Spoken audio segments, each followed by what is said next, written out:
Good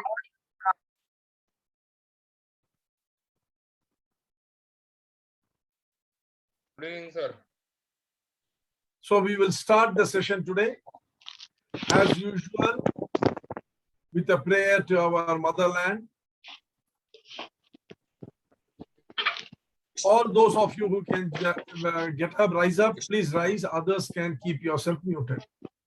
Thank you.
Okay.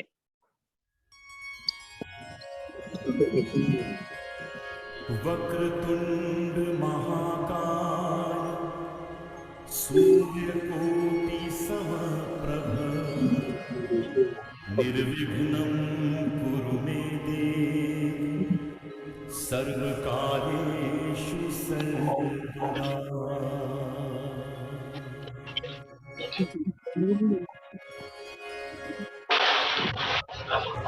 Vakratunda महाकाय सूर्यकोटि निर्विघ्नं कुरु मे देव सर्वकार्येषु सर्वदा।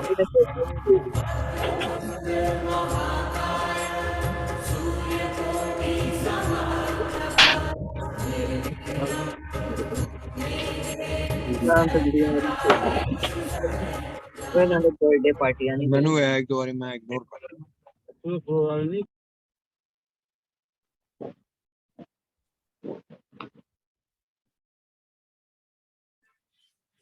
Intention drives energy. Let us create within us the intention to attain the highest possible level of expertise, and may Lord Ganesha help us remove all obstacles on our way to achieving our objectives. Talking of obstacles brings us to the Bhagavad Gita. वो फिर she will again come back. वो तो 4 दिन आएगी. नहीं नहीं चंगा मेरा बस वो पा देता है खिलारा. फिर वापस आएगी बेचारी. अंजलि जी प्लीज म्यूट कर लो. Hello.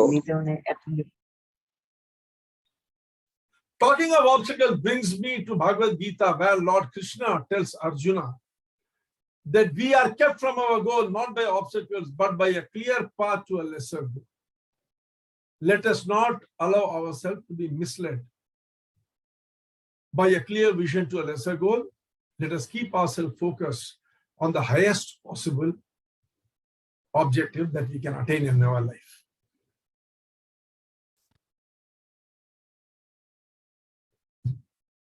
Friends, welcome once more to this program. But before we proceed further, let us discuss about what has happened with our homework. So how many have, completed their homework? And how did you feel about doing it? Can I have some feedback from you?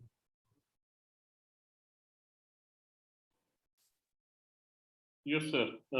Yes. Yeah. Bala, tell me. Okay. Yeah. Please go ahead. Srikanth sir, please go ahead. Yeah. Okay. Yeah. Sorry. Me, Bala. Sorry for cutting. No issues. Please go ahead, sir. Okay. We means me and Prashant, we are together again. No, you see, what I want you all to do is, I want you all to unmute your video. All. Okay. All right. Okay. So yeah. Yes, unmute your video. Rajalakshmi ma'am, unmute your video. Suma, Prashant Korde, Suresh, Mandar Barve. I don't mind taking each one by name and requesting, but I want everyone to unmute their video. Okay. Yes, Gaurav Majumdar, Suma Rao, Suresh Ramaratnam, Mandar Barve, Dharmesh, Vinod, Sanjay, Mr. Govindaswamy, Anil, Kanaka Pratap ma'am, all unmute your video. I have unmuted, but it is not coming, sir. I'll just check it, sir. Just give me 1 minute. Rajalakshmi. Yes, no issue. We have got eternity with us.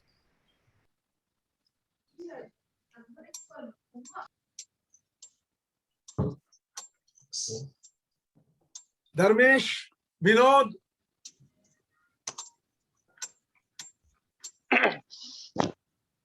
Sir, I have not been able to do that because I have been a little tied up with the year-end work of. No issue. Unmute your video. That's all I'm asking. If you have not done it, doesn't matter. So that's why I have not seen the this thing. Today only I saw Rajashmi ji's sample you have sent. So I'll sit today night, and by tomorrow I think I'll finish that. Okay. No issue.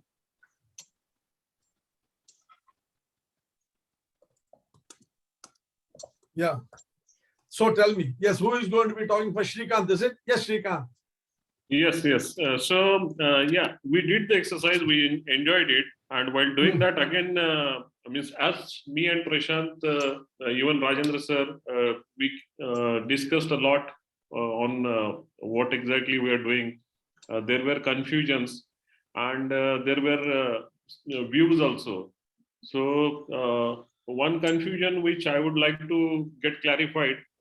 I mean, actually, certain times, what we realized, interpretation, the words which are used in the tone and personality. So interpretations are actually different, and then views are also different on the basis of those interpretations. Like, I mean, actually, as a I'll give my example only. So where actually question was raised on me by my team In the analytical part, I mentioned I'm disciplined, but in the agreeable part, I mentioned I'm flexible. So how flexible guy can be disciplined? So that was the question then. But then what I feel actually. No, why not? Why a disciplined person should not be flexible? A flexible Exactly. I person mean, cannot be rigid, but a Right. disciplined person can always be flexible.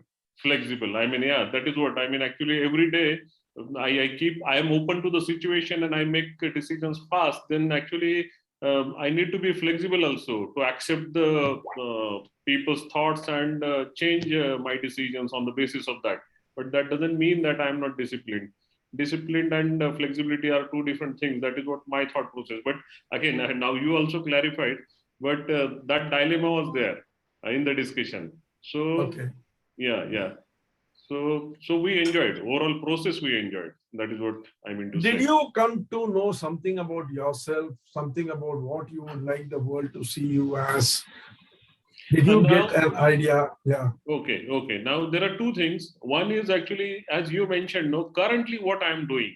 So that is what I wrote, and what I want to be. That is again where I need some skill to be upgraded. That skill upgradation is required. So what I am doing currently, that I wrote in my anchor statement. But what I want to be, that is something actually there I need some skill development, that is for sure. The exercise was that you are sitting in a restaurant and behind you some people are talking. Yeah. And that scene is happening 1 year down the line. Right. Not today. Oh. So 1 year down the line, some people are talking behind you. What, you see, brand image Okay. is the past. Okay. How the people have viewed you.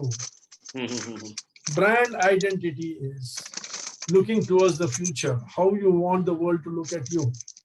How you want the world to look at you will have an element of present also, because what you do in present will only take you to the future. So you are not very wrong if you say that you have written what you are doing today. But have you taken into account what you want that to be in the future also? Okay, that is something actually I missed on. Not in future. I mean, actually, what I did, I took a lot of inputs from my team directly. I went back, I asked them actually what they feel, what I am doing. That is brand image. Now you have fallen into the brand image trap. So I took those inputs and based on that, actually. That is precisely the trap that was the first trap which you should not fall into. Right. The second trap is also you're falling into the external perspective trap. What the world is looking at. And then the third trap also you are triggering, that is a brand position trap. Okay. How you want the world, you are trying to define yourself based upon how the people want to view you. Brand identity is purely what you want the people to view you as. They may view you as anything today. For instance, Shrikant, let us assume you are basically a very aggressive person. Let us say you are basically a very aggressive person. You are starting your career. You join a company. Okay. And in that company, your seniors are all very aggressive, very worldly wise, very smart. How will your attitude be towards them?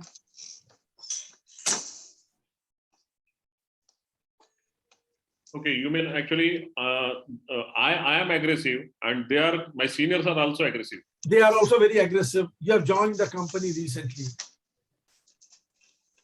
Yeah. How will you behave with them? Yeah, first thing actually I need to understand the environment. How will you behave? Leave everything else. What you need to do and other things, leave everything else. You just tell me how will you behave towards them? I feel actually I'll be calm and understand first. So you will be subdued, right? Yeah. For few days at least I need to. Whatever it is, you will be subdued. Don't put so many conditionalities to it. When you are joining a company or a situation or an environment newly, you will be subdued. Right? How will you come across to others? How will they see you? They will see you as a subdued person. Right. Correct or not? Correct. Now you are creating a brand identity and you are talking to them and taking their feedback. Right. What will they tell you? Are Shrikant, you are a very nice guy, you know, you're very subdued, you accept everything, you are very flexible, you are very accommodative. Uh-huh. Where is the word aggressive, Baba, here? Huh? You are basically an aggressive person. You are just biding your time. You are acting as per situation. Right. Being subdued in a situation which warrants being subdued is an aggressive posture. A lion or a tiger also crouches before attacking. Does it make it a very subdued animal or very aggressive animal? Which is it? Correct. Huh? Correct. So you see, if you were to now create an identity based upon what they think you are, will your identity be correct? Right. Huh? Now, Right. what should your being subdued? And they're telling you are subdued. What should the characteristics you write? Yeah. What should you write? That's true. That's true. I mean, What should you write here? What is the real characteristic now? You are aggressive. The world is seeing you as subdued because the environment in which you are currently calls for a subdued behavior. Now give me two characteristics of yours which will correctly explain you.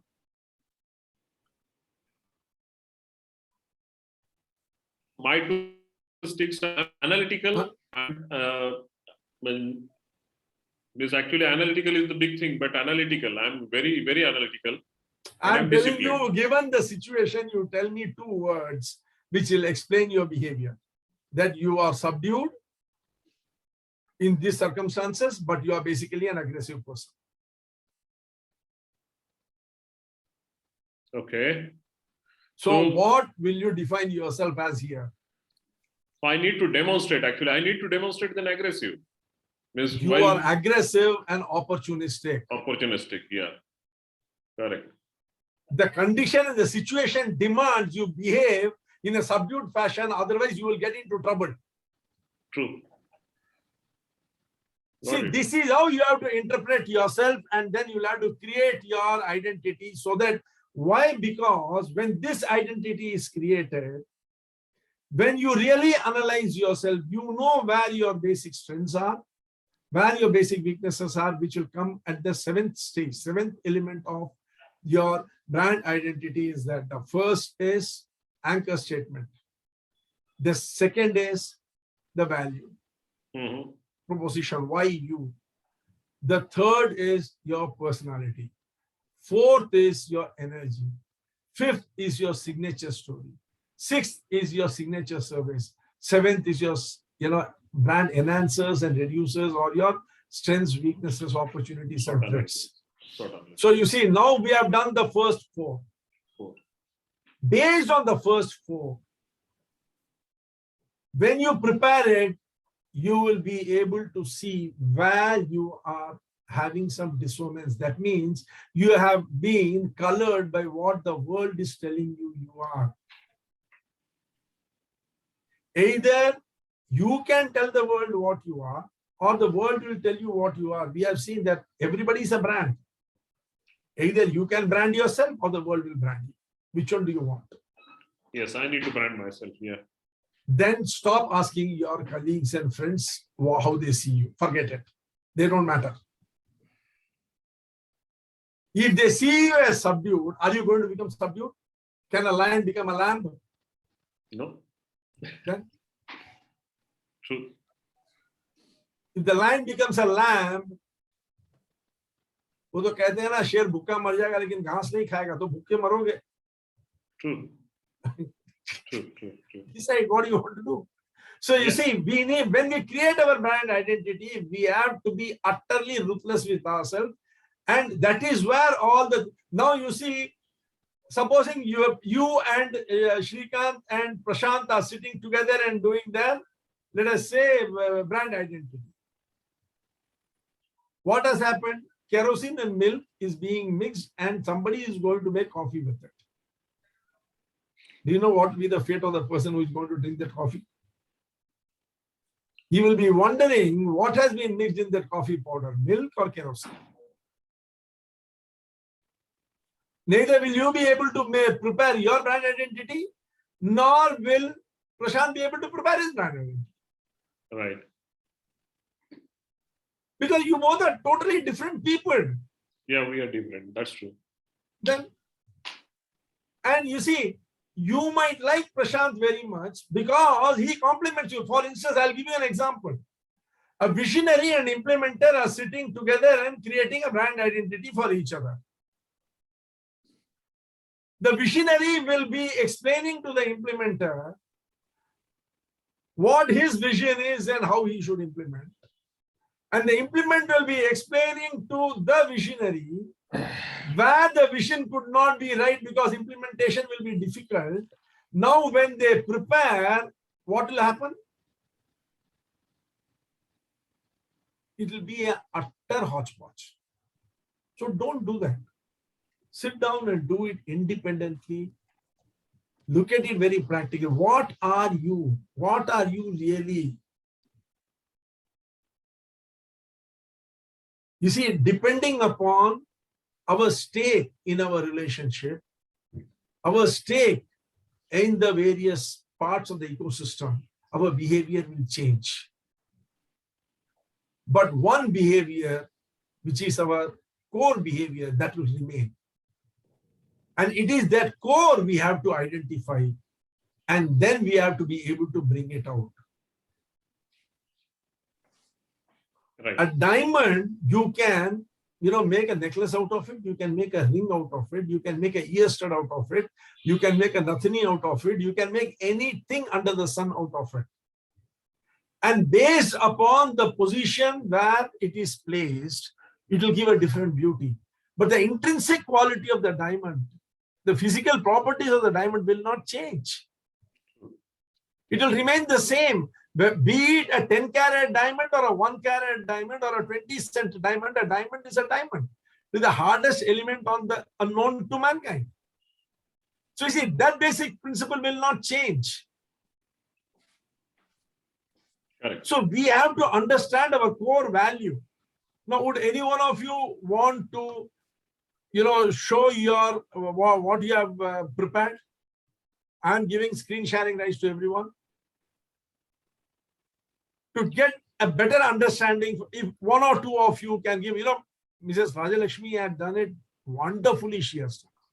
Madam, would you like to share your screen? Yes, I can, sir. Please.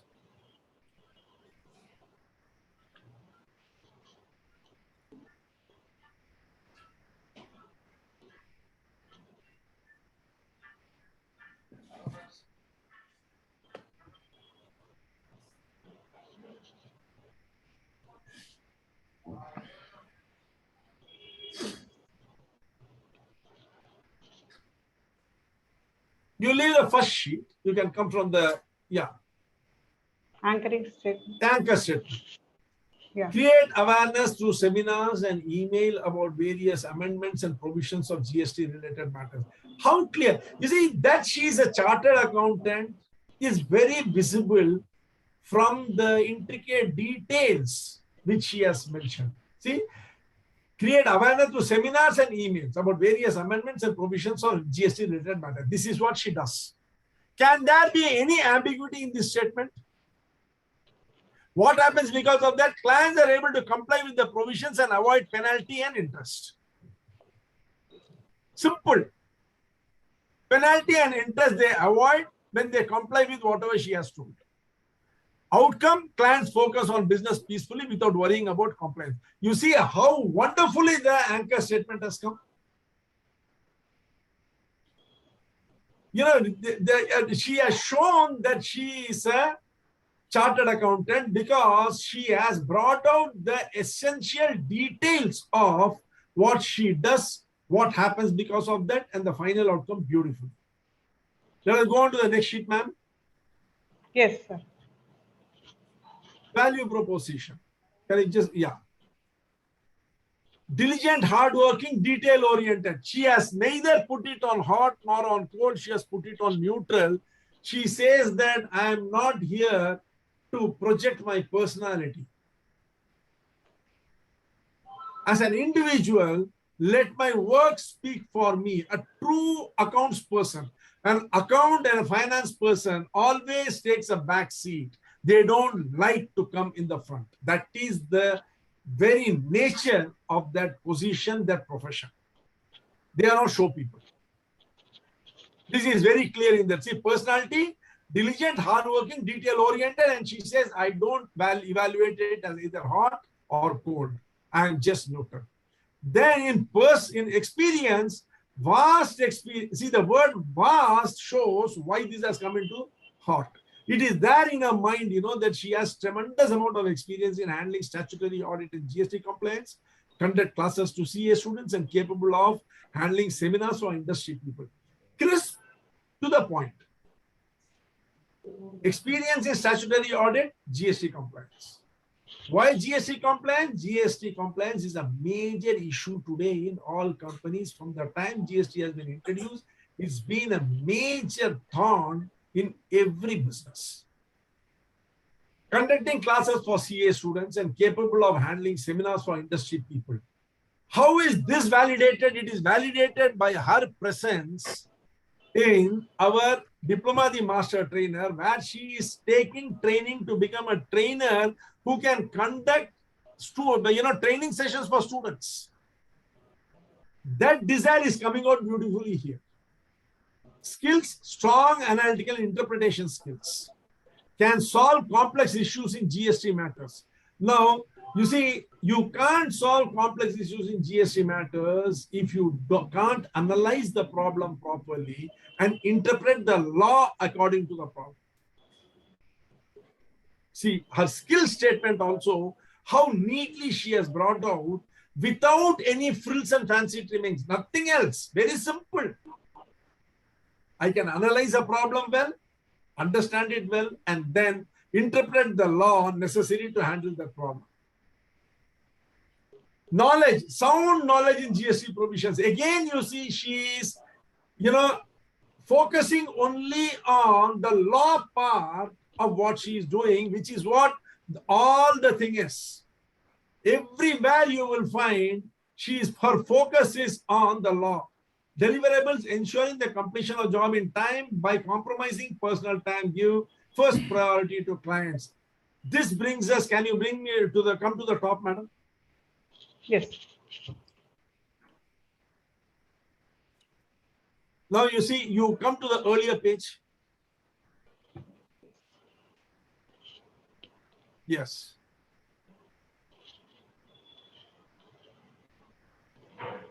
Where was the customer-centric thing? Unique proposition, isn't it? Come to the second one.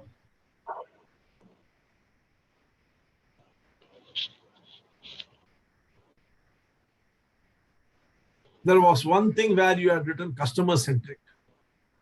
That is there in the energy, sir, types of energy. Acha, energy it is there. Oh, so you Yeah. see, here she says, give priority to client. Because you see, she says that I will even sacrifice my personal time to complete the job in time and give priority to the, what do you call it, customer.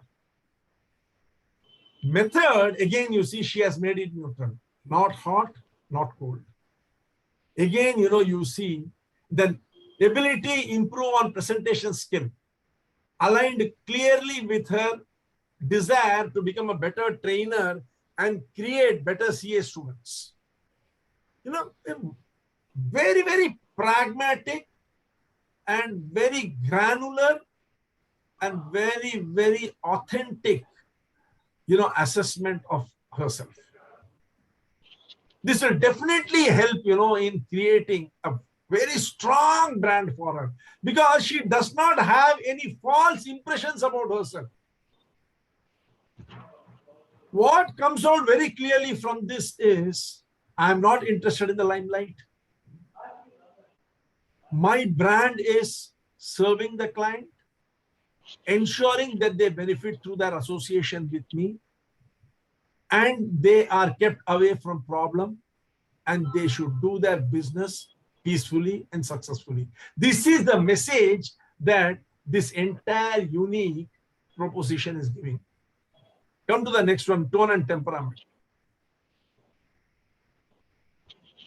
Now let us see whether it is all agreeing, analytical, methodical, detailed. The two words are very well aligned. I am not only methodical, but I ensure that all important details are taken care of in a methodical manner. In the agreeable, you see authentic, which is very clearly coming out.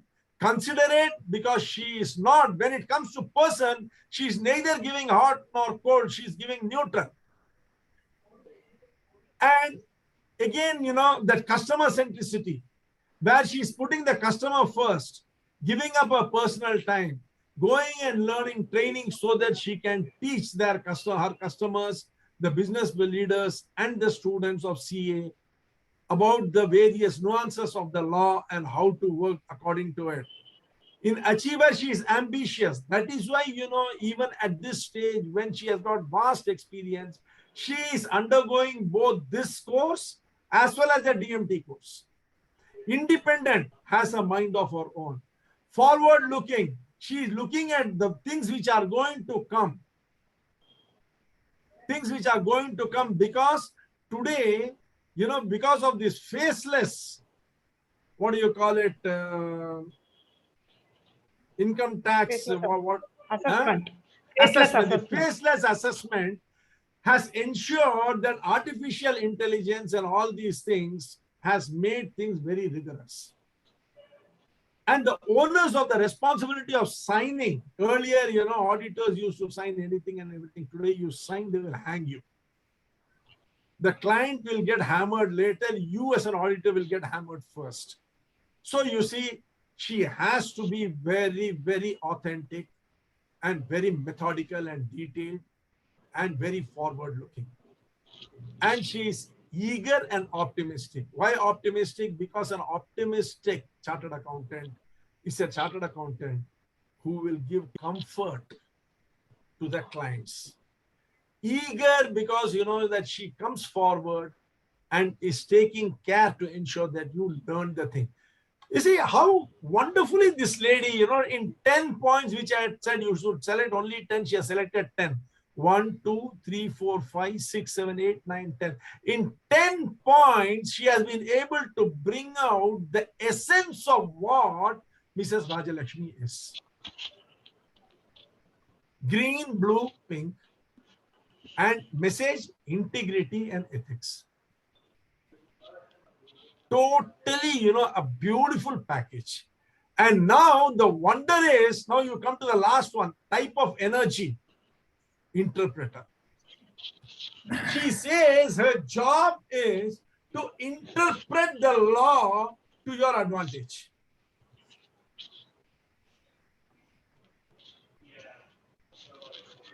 I'm seriously thinking of changing my account from my current auditor to her. I think I'll be in much safer hand. Thank you, madam. You can stop the screen Thank you. share. Thanks. Have you Thanks a people lot. understood? Yes, sir. Huh? Yes, sir. Yes, sir. Yes, Yes, sir. sir. And appreciation. No, your explanation also, your the way we have also read the same Excel sheet, whatever you have posted, but when you have rehearsed again, no, with all the analogy, it is going in depth of our mind. Thank you. See, we need to be able to see when you are going, you see a document. You know, the cream should come to the top. If you have to put your hand into the milk to bring out the cream, then you are going to spoil the milk. See, I want you all to create your, you know, brand statement like this and interpret it. Sit down. You know, you will be able to do it. See, clarity of mind is the most important thing. You know, as I told you, when the water is shaking, your image will not be visible in it. Your image, Suresh, can you please mute? Shyam, can you please mute? When your turn comes, please unmute and talk. Sham? Yeah, thank you, Sham. Now, the thing should come up to the top. Yes, I would like to have one more, if you don't mind. Can I do that? Yes, sir.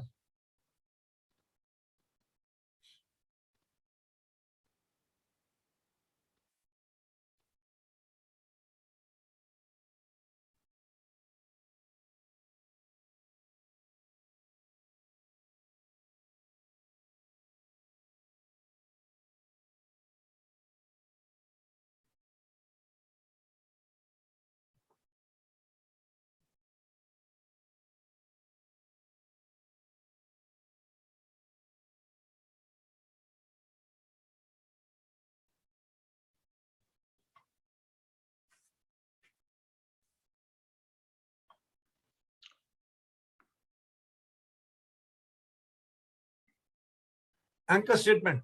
Oh, where is it gone? Undo. Yeah. Yeah. Okay, it is here.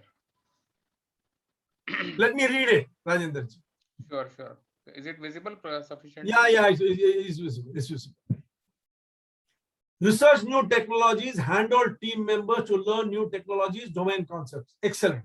So what you are saying is you are researching new technologies and handholding your team members to learn the concepts involved in the research of your new technologies. The result you produce is create a team of capable engineers who build state-of-the-art products with differentiating features. Excellent. And the first two is very beautifully aligned. The qualities which you do, faster execution leads to revenue generation, will bring business success for all stakeholders. Fantastic. I think you have nailed it. So in one sentence, if you have to give your anchor statement, if they ask you, so Rajendra, what do you do? I research new technologies, handle team members to learn new technology and domain concepts by which the team of capable engineers is created who build state-of-the-art products with differentiating features, leading to faster execution of the projects, greater revenue generation, which brings business success for all stakeholders. Fantastic. At least the first two have nailed it.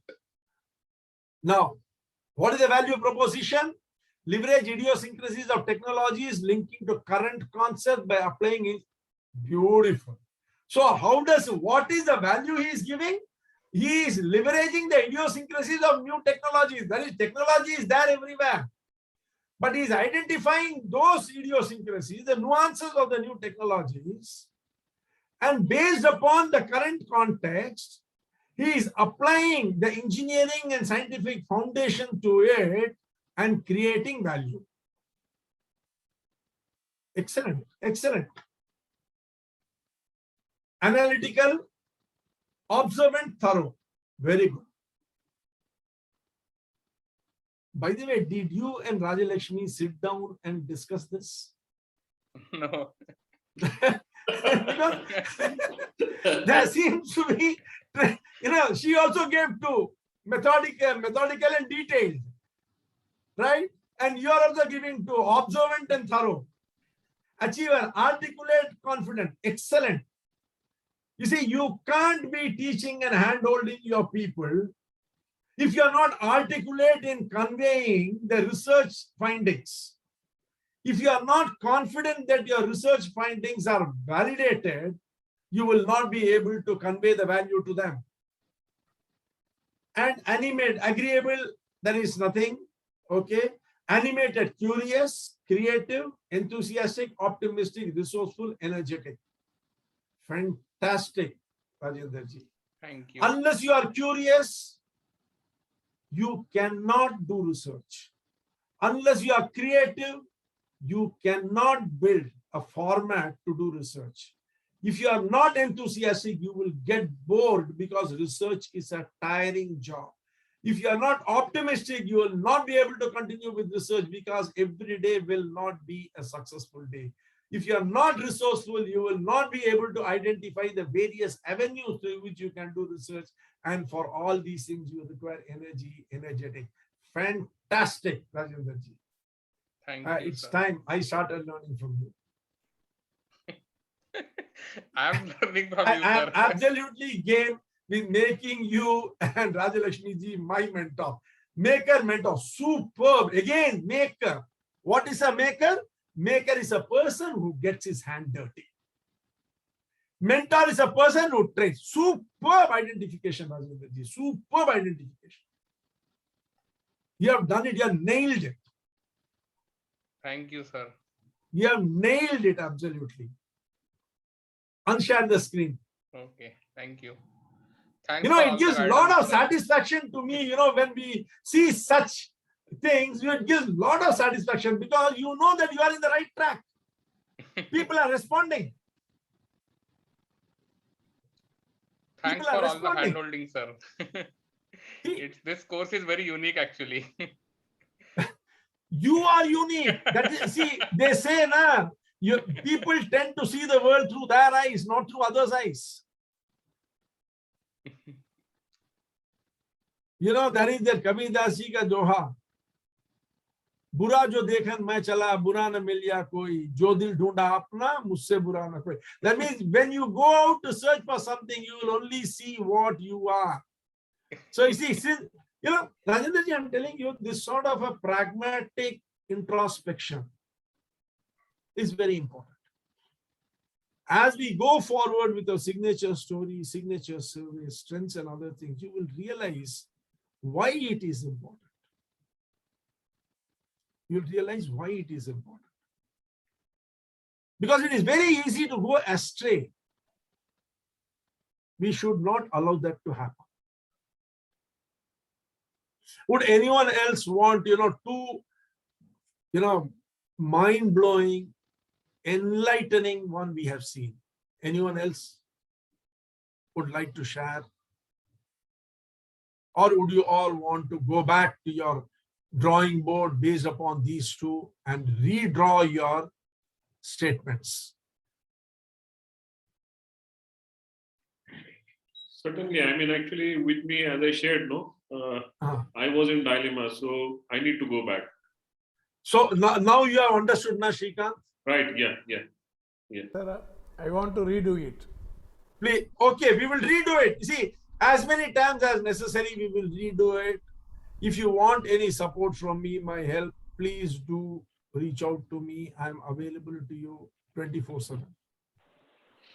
If I don't take your call for some vague reason, which is very unlikely, I will call you back. But let us do it correctly so that, you know, once the identity part of it is over, then we will move into the acceleration part. Today, we will complete the identity part by seeing the balance 3. That is our signature story, signature service, our strengths, weaknesses, and threats. Let us take time and do it, friends. Let's, you know, this is a once in a lifetime opportunity that we are all having to collaborate and build it. Let us do it. Sir, Tuesday I will call you, sir. I will sit. I have been working on something else last week. This Tuesday I'll sit with you, sir. No I'll issue. finish it. Anytime you want, you can sit with me. Anytime you're not tomorrow, because tomorrow morning also I have class, evening also I have class. Otherwise, we will sit. Okay? On Monday should we I'm move? not asking. Tuesday I'm asking. That's all. Sure. Yeah.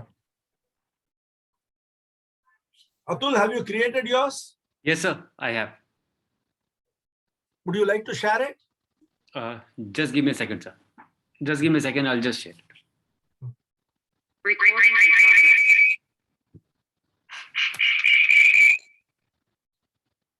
Pooja, have you done yours? Arunji, I haven't completed it. I started it, but I have not completed. I'll finish it. Okay. And these two things Okay. are they given answer. I'll Take finish your it. time and then, you know, we'll sit down. Yeah, thank you.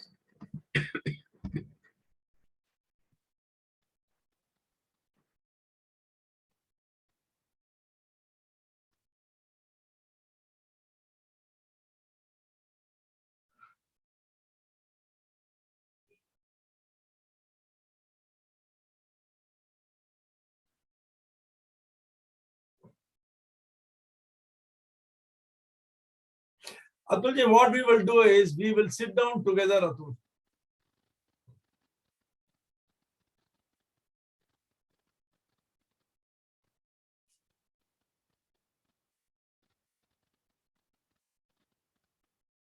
This has not come out correctly.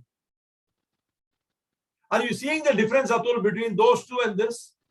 Hanji sir. That's why I didn't offer. Yeah, that's why. No, we will do one thing. We will sit down. Huh? Because there is a lot of material in this. This material has to be reorganized. Okay, sir. Sure, sir. Okay. Yes, sir. Sure. I look forward to that. Okay.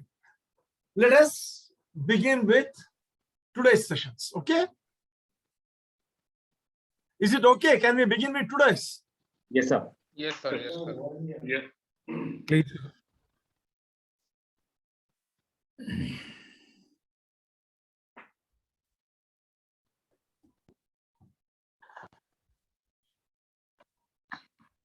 This lady is Elizabeth Sheehan. The story she told in TED, I am going to tell you as though I am Elizabeth Sheehan. So it will be in first person. I was there training aid workers on the edge of minefield in Cambodia when an old lady, maybe a grandmother, pulled me towards a tiny hut. I was just 32. And then as I entered the hut, it was as if I had entered into a hell of total darkness. Inside in that darkness, I could feel the heat from the wall and smell the fear and blood. I could hardly make out the frail woman lying on the floor who had just then maybe delivered a baby. The cloth on which she was lying was slowly becoming dark from the bleeding. She was, I could immediately understand, suffering from postpartum hemorrhage. In short, she was bleeding to death. Postpartum hemorrhage is the #1 killer of women after childbirth. And the sad part of it is preventable, but deadly if it is not treated. Beside her were 3 children, aged maybe 2 to 3, 4 to 5 years, 5 to 6. And they were all clinging to each other. And I knew that their fate was as tragic as that lady's. Motherless and in the war-torn Cambodia, poor. There was absolutely no way they could survive. Because their mother, their soul, the glue which was holding them, and the only solace they had was dying slowly. I had nothing with me to help her. No clinic, no medicine, no blood. All I could do was stand and watch, helpless, as slowly the life ebbed away from her, and she died. Taking with her a certain death of the baby which had just been born, and the 3 other which had preceded them. I never felt so miserable and so helpless as I felt them. That moment forever cemented my commitment to develop an innovative and sustainable model that will change the way healthcare is delivered in the developing world. It was in that hell that Care to Care Communities was born. Care to Care Communities is 5 years old today. And in these 5 years, I have been very fortunate to save over 42,000 mothers from certain death. But still, I suffer from the pangs of guilt that I could not save that mother, and God knows what happened to those 4 children. Friends, that is the signature story of Elizabeth Sheehan. What is yours?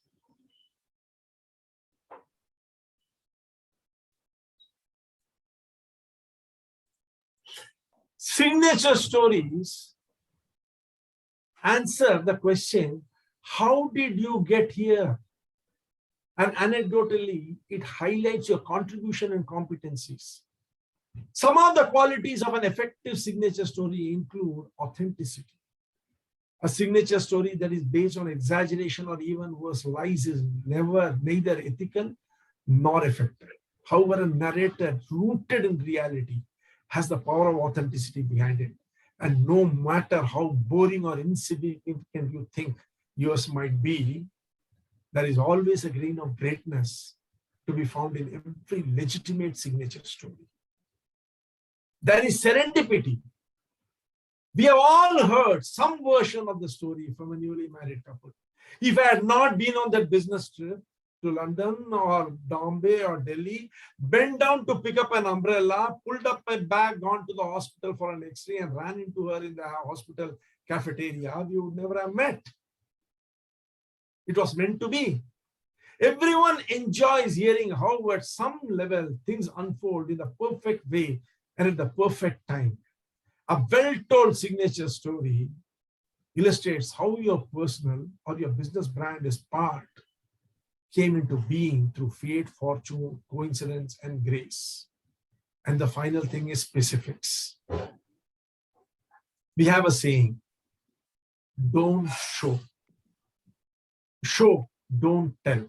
A signature story gives you the opportunity to highlight specific aspects of your brand through example rather than through declaration. If you have a sound signature story, it will be authentic, it will have serendipity in it, and it will be very specific. Normally, there are 5 types of signature stories. Number 1, the rag to riches. These are the stories in which you take a risk and it pays off. You use your gumption and smartness to put yourself in Providence's way, and luck helps you out. And you become successful. And you keep repeating that story to everyone. This is how it happened. Then there is that story where good wins over evil. There are stories in which good overcomes evil. You beat the odds and become stronger, wiser, and more successful through adversity. Then there is that. There and back again. You know, you set out on a journey. Along the road, you make new friends and often helped by unseen forces.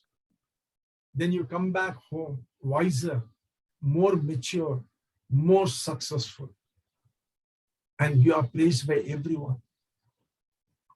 Then there is the story about the eye on the prize. In search of a specific reward, you set out. It could be anything. The quest usually requires you to transform some key aspect of yourself to become successful.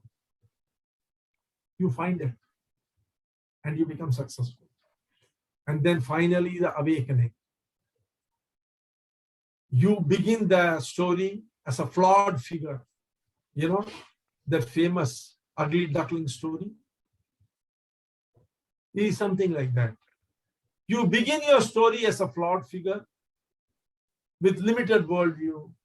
Over the course of the tale, you see the error of your ways through influence of a third party and change for the better. But bear in mind that your signature story might actually involve several of these key plot lines. And be very careful. The story you keep telling, you become. Be very clear about what you're telling. Because if it is not aligned with what we have discussed as your anchor statement, your value proposition, unique value proposition, your personality, your energy, If you tell a story contrary to this, you will be disturbing everything. So what story are you telling? Your signature story contains the history of your significant past jobs, clients, projects. This can include game-changing assignments that propelled you to a whole new level in your business or on a different path altogether. It contains experiences you have had that shape who you are and what you do today. These experiences need not necessarily be all positive. In fact, some of the most powerful signature stories center on negatively, seemingly totally negative experiences that ultimately contained a great gift. Elizabeth Sheehan is one such beautiful example. If it were not for the extremely negative experience she had in Cambodia when she was 32 years old, she would not have created CAP to communities, saved for over 42,000 mothers from definite death, and got onto the TED platform to share her signature story with the world. The third is the people. The people you have encountered along the way who have influenced to become who you are. They could be mentors, company founders, family friends, authors, clients, teachers, random strangers, anyone. In the case of Elizabeth Sheehan, it was a random stranger in the form of an old lady, a grandmother, who pulled her into the hut. She had never seen her before that day, that moment, and she was never to see her again after that day, that moment. But she had changed her life forever. And finally, talent, skill, abilities you have gained through your unique history. These are the tangible byproducts of the life career you have experienced so far. Again, in the case of Sheehan, she was a trained nurse, but then she started focusing her life totally at saving mothers from postpartum bleeding and death. Tell me your story, friends. Let us hear your story. I will now break you into breakout rooms. You will go into the breakout rooms and share your story with each other and see how it is aligned. What is it you are telling? What is it you want it to tell? Many a time, something strikes our mind and then it gets stuck there. But that something need not necessarily be who we are. If it is not, time, you change it. There are 21 people and dividing you into 3 groups.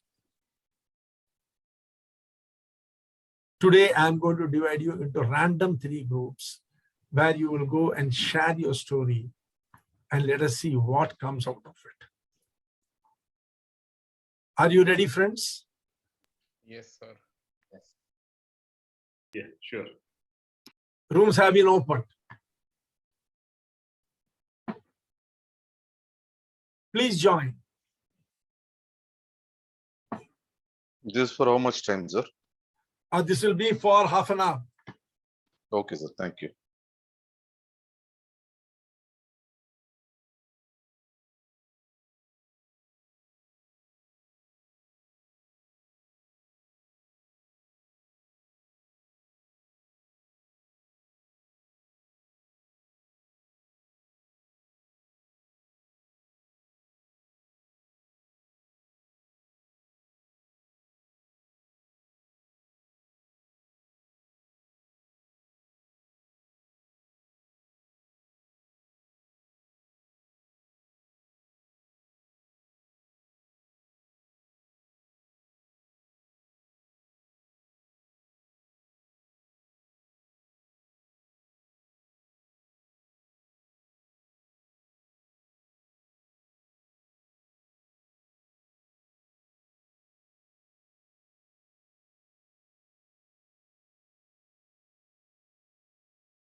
So,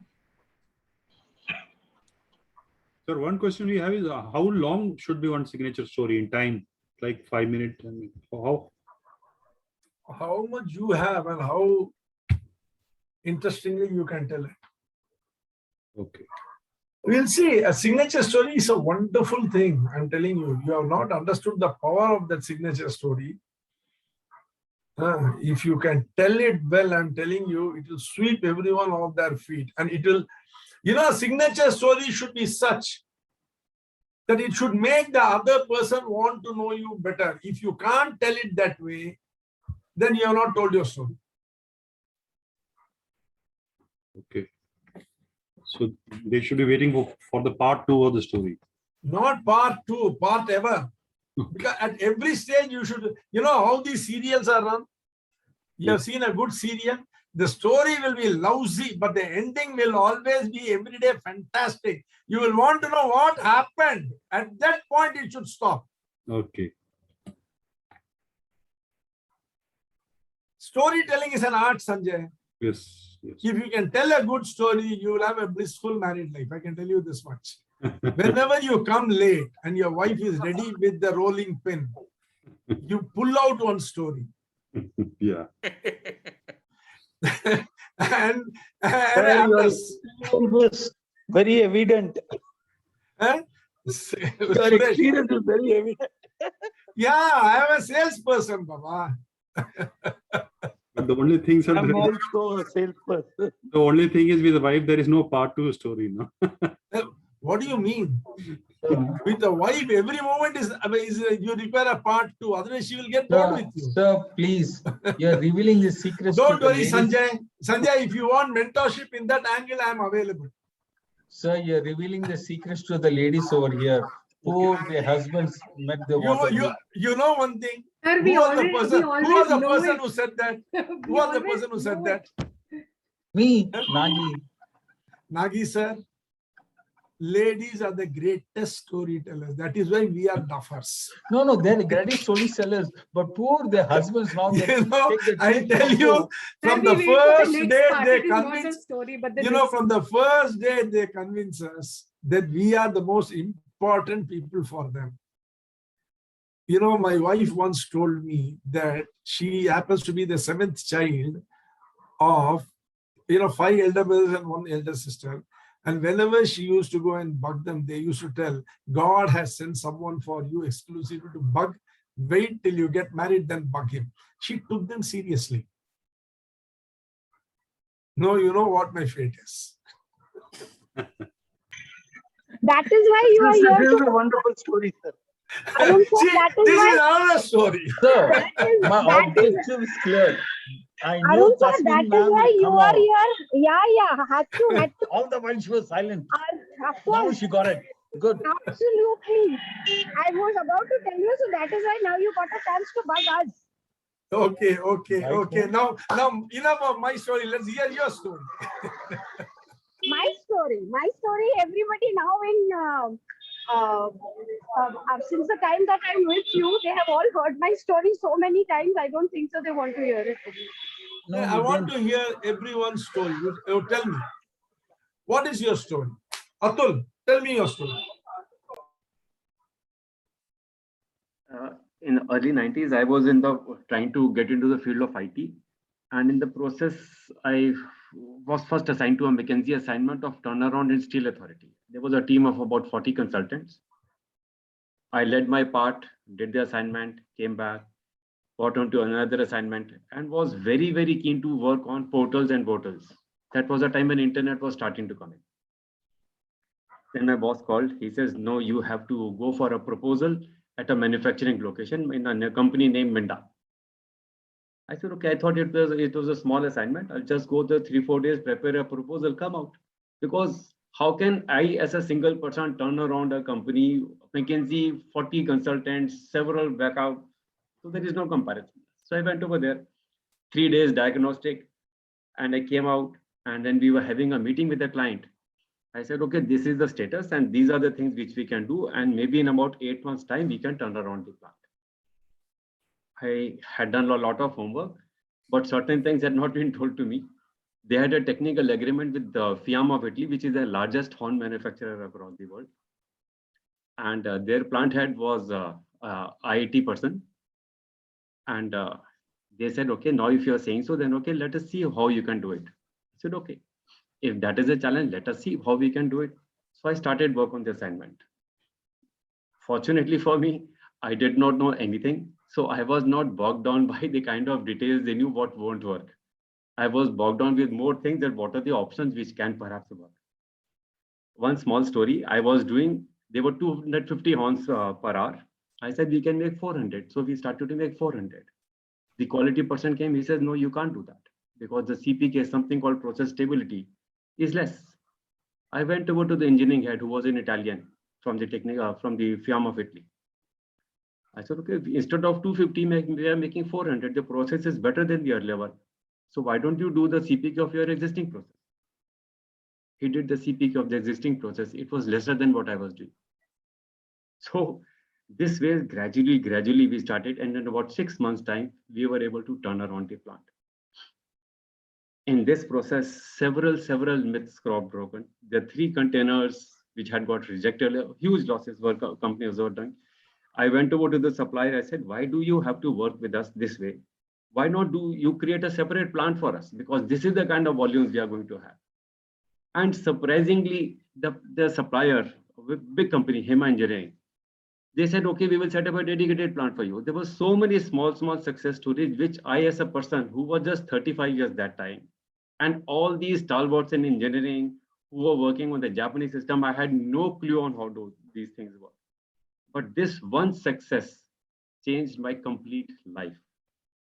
Now, I consider myself, since then, I have been doing several turnarounds, and my complete identity changed with that one assignment. So the drama is missing. I'll have to work on it maybe one day, and then tomorrow again, I perhaps will tell this story. Brevity is the essence of it.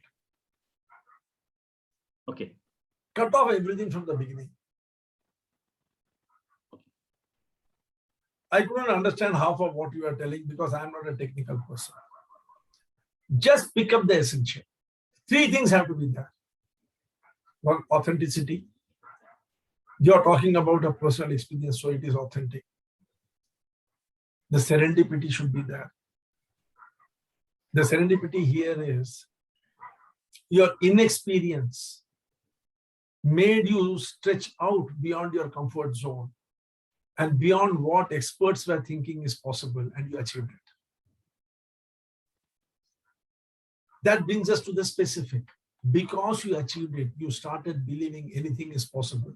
And from then you started shooting for the star every time. That's all. Stop the story there. Thank you, sir. Thank you. You know, a short story, crisp. Like, you know, if you want to hear my story, I have told it thousands of times, but only the essence will go in, people will not remember the story. What is the story? I completed my graduation, I came back home. My family was a family of civil service officers. My parents wanted me to get into civil service, they bugged me. And I was a totally irresponsible vagabond who did not know what he was going to do. Just to satisfy them, I went to the library to study. And one day, sitting there in the library, I saw a research paper in front of me. I pulled that paper towards me because the librarian was searching for the book. And I happened to read it. It was the prospect theory of Amos Tversky and Daniel Kahneman. I was so impressed with what was there inside it. I was so enamored of what the human mind can do that I became a total fan and started reading everything about them. I used to go to the library telling my people I'm going to study for the civil services and read their papers. Result, by the age of 26, I was the national sales manager of a pharma company leading over 600 people in 21 depots. By the age of 38, I was the chief executive among the topmost drawing people in the industry in India. And today I've got over 26 years of CEO experience under my belt, all because of 2 young researchers, Amos Tversky, Daniel Kahneman, who taught me what the human mind is. Full stop.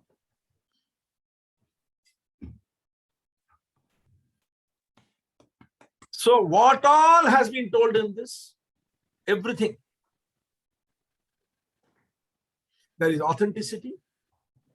If I had not gone to the library to study for the civil services, I would not have seen those research papers. Serendipity. Very specific. I specialize in the human mind. Matter ends there. Now people want to know, okay, so you became at 26 national sales manager, leading 600 people and 21 depots. How did that happen? What all did you do? How did this happen? How did, with each story you create a question mark in the mind of the people. How is it possible by understanding the human mind to rise so much? This, that, this. And in the process, what you do, you establish your brand. What is my brand? A cognitive science specialist. A man specializing in the reptilian brain. Simple. You understand, Atul? Just not too much. The more simple it is, a small child should understand. Now, what this process, that process, CPC, Demal, Demil, who will understand? Yeah. I did not, but one thing I understood. No, I could understand, sir.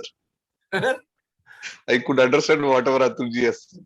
That's what, you see, if I were in his place, what I would have told. Yes, please, sir. One day my boss called me and told me, you are assigned to that job. I had absolutely no idea what the hell I was going to do there. I went, it was a huge company, big company, 40 other consultants were there. They were all discussing and I was lost.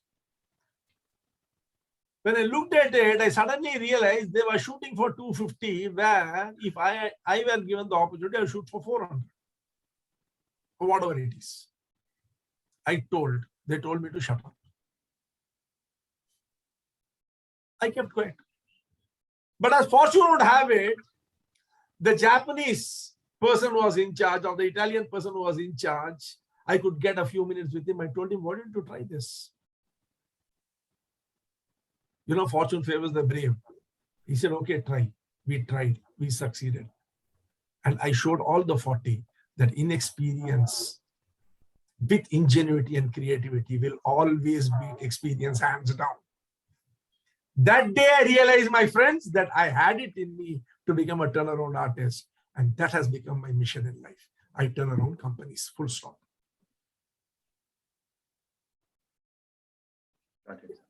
Sir, even Atulji, in the breakout room, you had introduced about that deaf frog. That could have also been brought in. It should have been, it should have been, I mean, I remember that part and it's very nice. You can add that. You know, look at stories as a time pass among friends. Your friends are all sitting. They are all making a big halla gulla out of what they have achieved in life. You have nothing to say. But you have to say something to get one above them. How do you do it? This is how you do it. The whole world thinks, you know, it's something great. How the hell do you trump them? You have got only one joker in your hand. How many of you play Paplu, Rummy?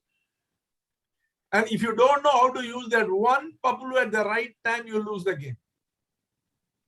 A story is a very, very, very powerful way of signaling what you are. Short, crisp, emotional.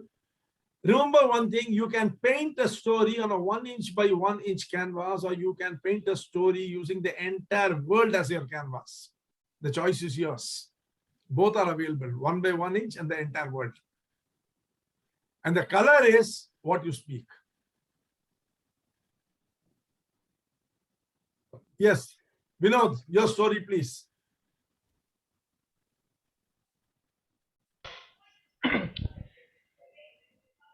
I had gone to Coimbatore to give exam for the AMI section 1 paper because the center was put at Coimbatore. I didn't know anybody there. Put emotion into your thing, Suresh. Yeah, Vinod. Sir. And don't explain anything. If the audience does not understand, let them not understand. I've been to Coimbatore to give an exam Full stop. Me, this, that is nothing is required. Only telegram, a story which contains only telegram is very well accepted. Yeah. I went to Coimbatore to give an exam.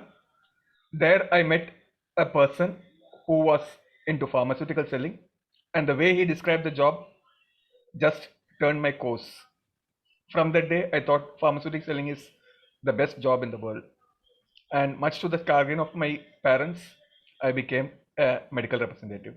Everybody was shocked, but I continued the journey because in that I saw a purpose of playing a role in elevating the sufferings of millions of people by giving the drug that is necessary when it is needed. And that has been my calling. And over the journey, I learned a lot about human relationships, human influence, and now I start a new journey using those insights to ensure people develop these skills. Wonderful. Crisp, but now you will have to bring in lot of emotion. Vinod, if you don't mind, I will tell you one thing. One problem with you is you narrate. You should relive. Okay.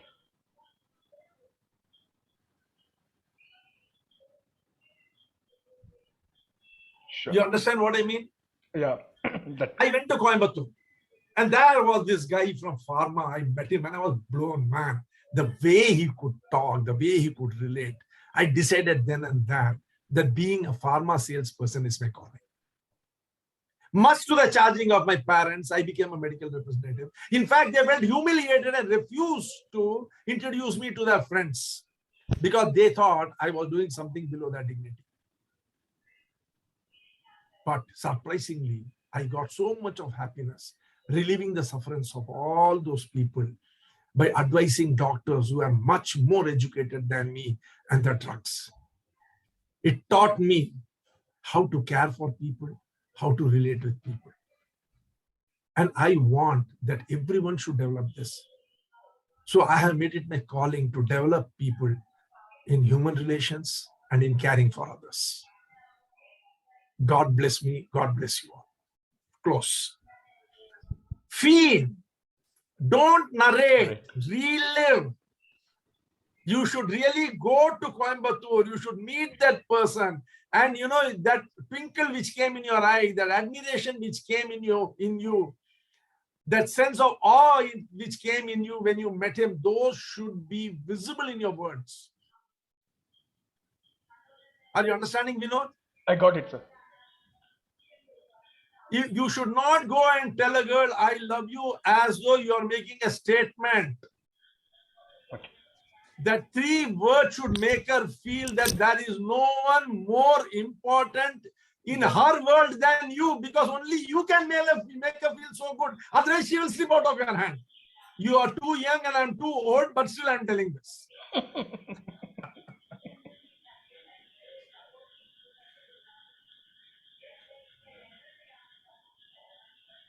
Yeah. Yes, Shyam. Oh my God. I was wondering you will catch me.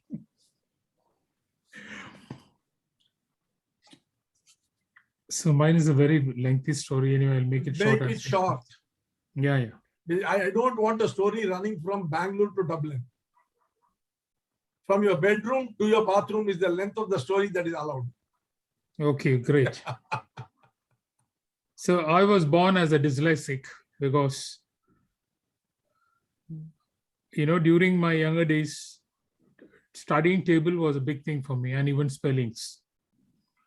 So from there, my dad shaped me to overcome all these problems, and I landed in Saudi Arabia.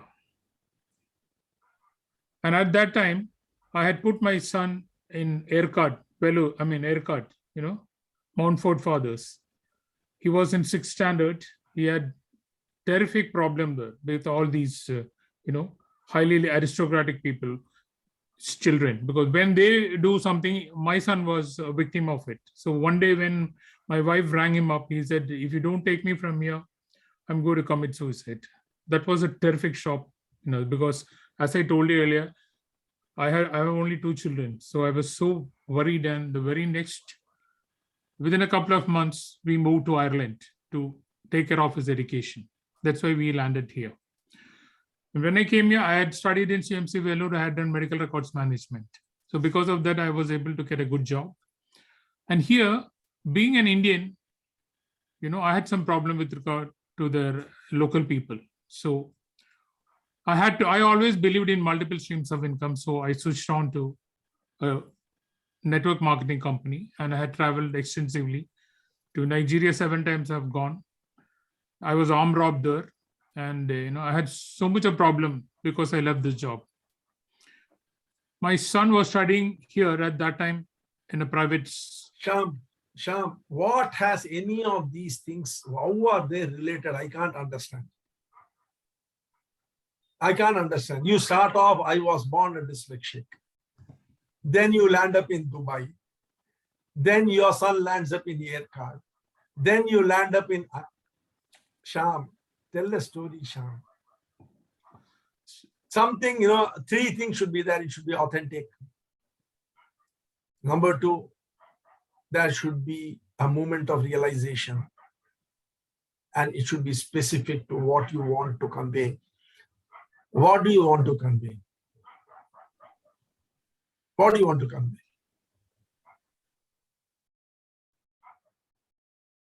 In the sense, after losing my job, I had... You forget that. What do you want to convey? Crisp. Absolute. Telegram. Only telegram you are allowed to send. No essay. What do you want to convey? I just want to convey that I am a self-made person. That you are a fighter. Yeah, definitely. Done. Now, what is that one moment in your life which made you realize you are a fighter? So I had to take care of my family, and I had to... What made you, realize that you have a fighter in you? What was that moment of realization?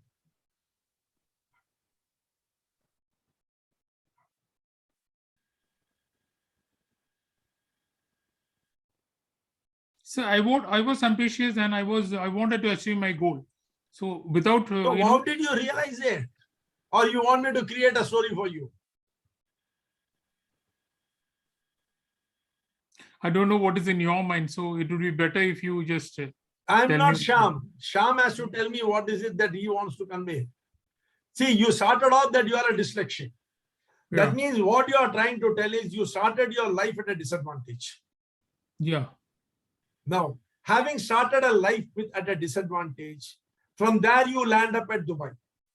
Saudi Arabia. From Dubai, you put your child in aircard. That means something you must have achieved in life, otherwise you could not have done that. Then when the problem came, you took your child out of aircard and took him to Ireland. That means again, you could achieve something. That means somewhere the fighter is there and it has been paying you results. Find that thing, how it is paying you results. Your story should be based upon how you overcame dyslexia and succeeded. Sitting as a 4-year-old in the classroom, I could see the letters on the board going upside down. Teacher was talking ABCD, nothing was entering into my head.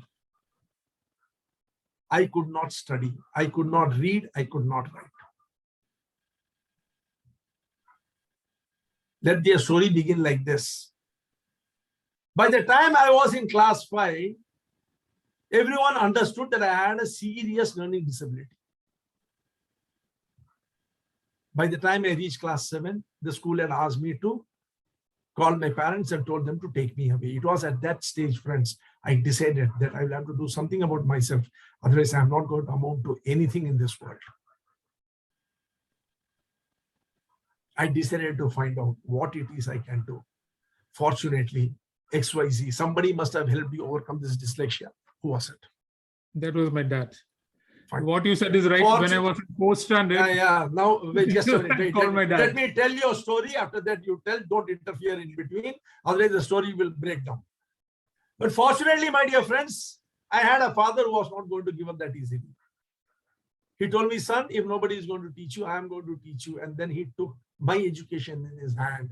And there I was in Dubai with my family. I decided my children should not face the ignominy that I faced. So I put him in air card, but the experience was very bad. Ultimately, I found myself in Ireland. And today, again, the whole story is repeating itself. But one thing is for sure, nothing is going to cow down Shyam Prasad. Shyam was born to fight and born to win. He is going to fight and he is going to win. Full stop. Don't take eternity in such a way that people should feel, my God, why did I ask him his story?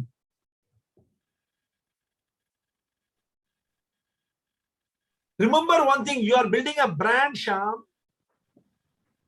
Yes, and sir. each step of the brand should be so very, impressive. Are you understanding what I'm telling? Definitely, sir. When you tell the story, they should remember you. Acha Shyam, acha, that man who had dyslexia, who overcame it because of his father. Immediately, only that should remember, he should remember. Because that is the crux. And now, why you are telling Dubai, Ireland haircut to tell them that you are in the affluent group. Even though you are a dyslexic, you have made sufficient money to travel all over the world. The message is going in a different way. What you are telling and what you are messaging is different. Definitely, sir. Yes, Rajashmi ma'am, can we have your story? Thank you, sir. Thank you.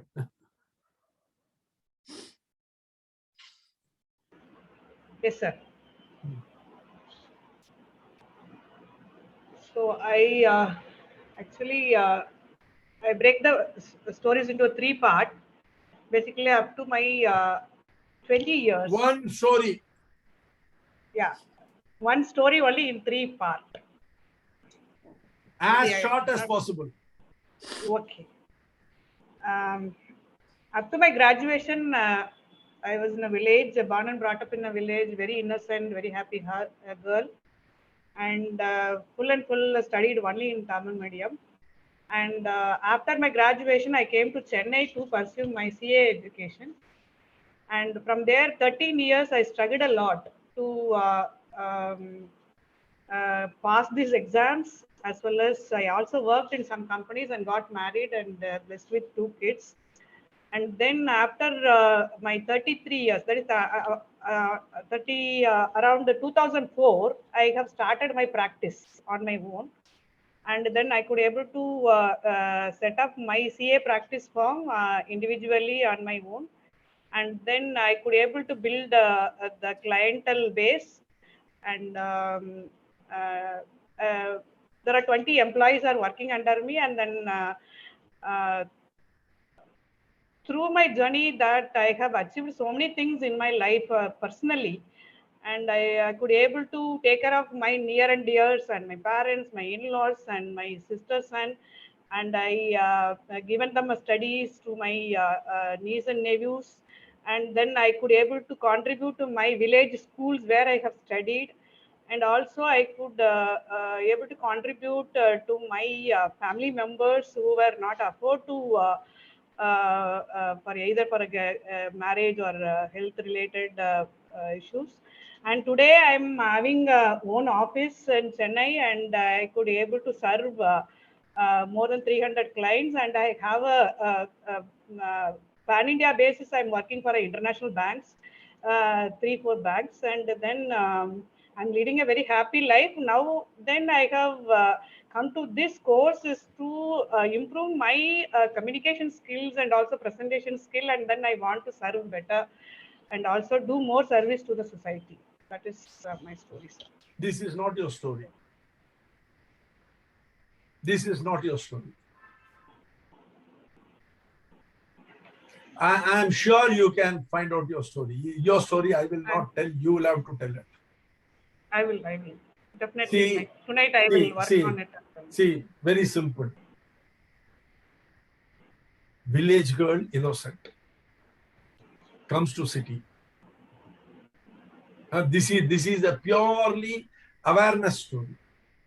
Village, innocent village girl comes to city. understands the world, makes it big, works to safeguard all the other people who possibly will not be able to safeguard themselves the way you have been able to do it. This is the story. In between, there has to be one movement which brings you in connection with someone or something which supports you to achieve all these things. You understand what I mean? Yes, sir. It could be your husband, it could be anybody. My brother and my husband, who's the real supporters. Yeah, if drop your brother, take your husband. That will make the story more relatable and romantic and appealing to everybody. Bring in 2 sentences how you met your husband and how he has given meaning to you to help your family members, the underprivileged members of your family, the underprivileged class of the society in your village, your school. Maybe that school has become from Tamil medium to English medium today, something like that. Because you faced the problems when you came here of transitioning from Tamil medium to English medium in the city. Bring some amount of romance into that story. Romance does not necessarily mean, that boy meets girl, girl meets boy, they run around the tree, there is, harmonium and piano playing behind. That is not romance. Romance is where life looks larger than life. Having spent my entire life in village, when I moved to Chennai, I was in a fix. I wanted to do my CA, but everything, including the language, was going against me. I was struggling through my CA when suddenly one day, as destiny should have it, I met XYZ. He became my mentor to become my husband later. Together we opened this. While he looks after the business part of it, I look after those people who face the same problems I face and help them overcome it. Both in my family as well as in my village. Friends, I'm very proud to tell you that the school where I studied, which was a Tamil medium, is today an English medium school. And my next journey with the support of my husband is to teach all students of CA how to look forward to a better world as auditors. Something like that. Thank you, sir. I will develop on this. You develop on this. Sir, can we have 2 minutes break? At least We are going to have a 5-minute break exactly after this. If anyone else wants to say, but give that story. I am ready, sir. Tell. Okay. Working with JP Morgan Chase, I suffered with spondylitis for almost a year. The only way out that I was suggested to go ahead and start my practice of yoga asanas. I met the best guru of my life, who was an MA in yoga from Rishikesh.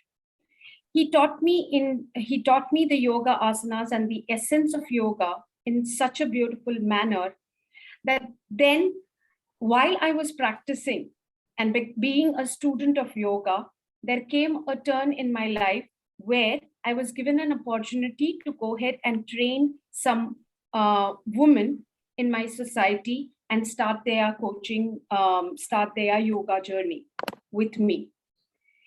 Having said that, and being with them, while I trained them with different yoga asanas, I was able to help women and in fact treat them from ailments like frozen shoulders, diabetes, and weight loss.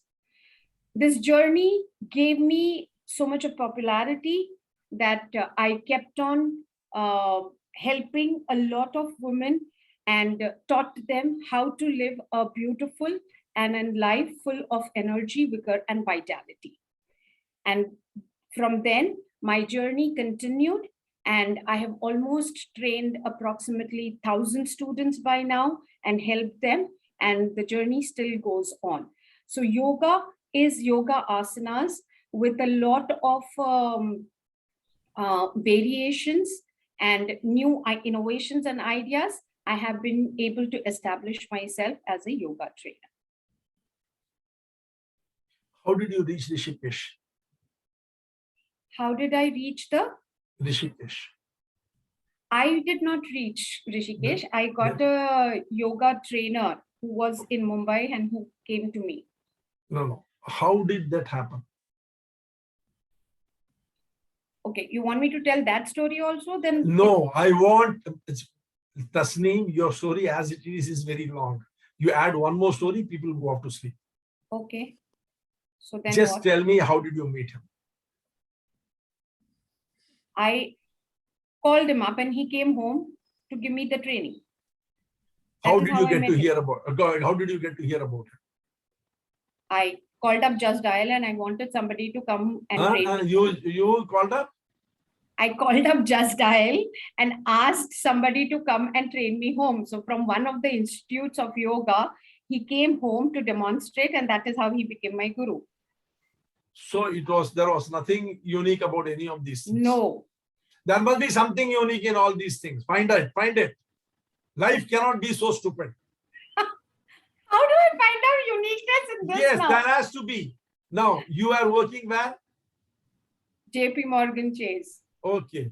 How did you know you are having spondylitis? How did I come to know? My neck started hurting. My hand started hurting. Yes, when? When I was in what the were you office. working in, Morgan Stanley, Chase, or whatever it is? What were you working as? Financial advisor. What was your job nature of your job? And managing finances for the customers. How did you know that your neck and hand is paining? What were you doing which made you feel that this is not normal? While I was working on the computer, it started hurting. Okay, so that must have happened one day, suddenly. Yes. You must have realized it. Yes. The story starts there.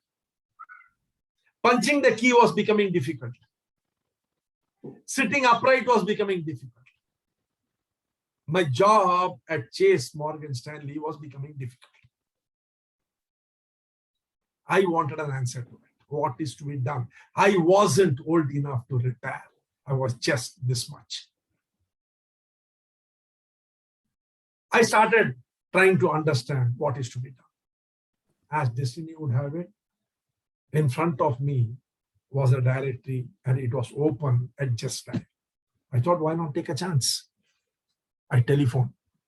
Friends, destiny comes in the form of telephone directory also. And through that came XYZ, who was to become my guru and mentor.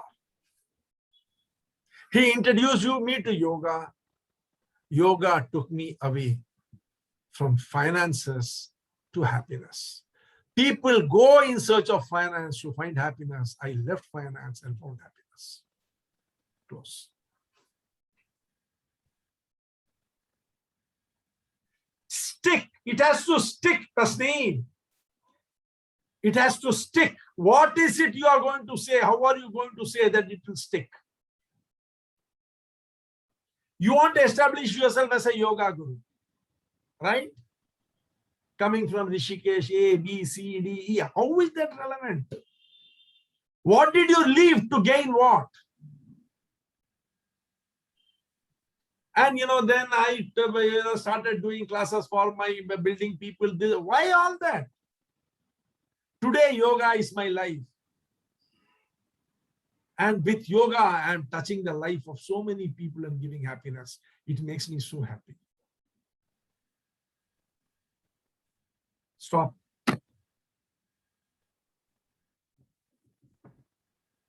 Are you people getting a hang of it? Yeah, very much, sir. Three things: authenticity, But this does not mean it is not authentic. What I have done is I have twisted the tiger by the tail. I have just twisted the tiger by the tail. I am leaving, remember one thing, that aspect of your subconscious called representativeness. It does not want details.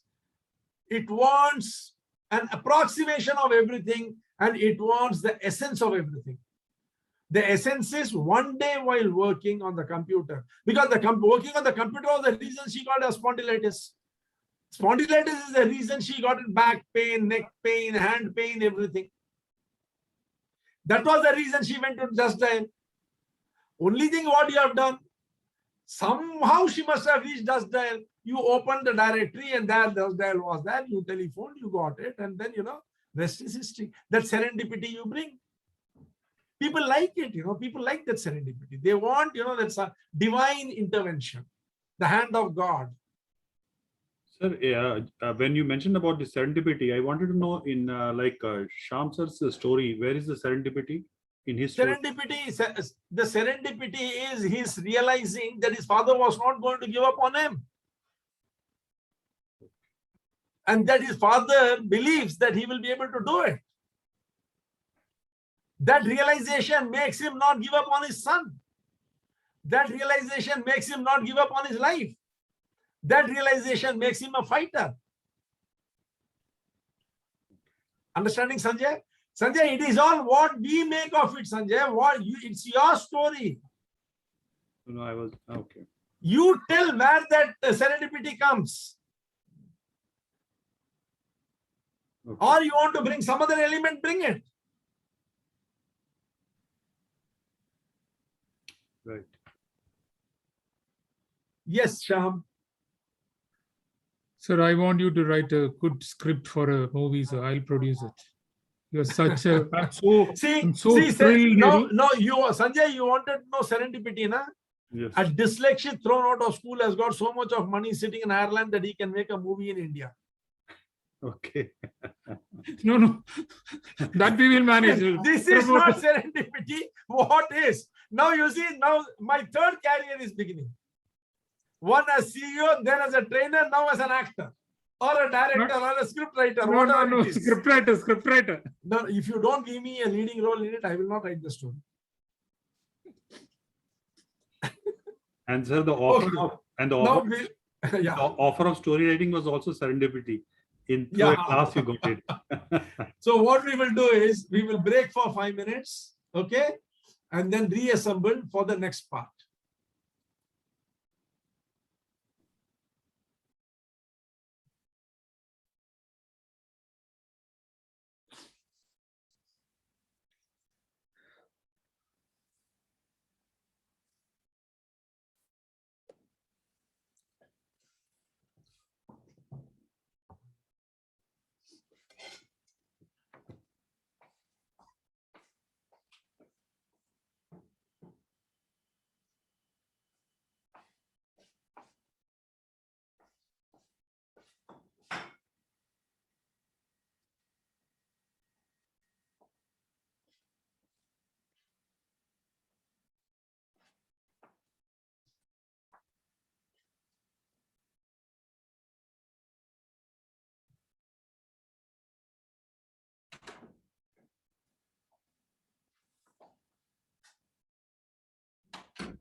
Should we begin?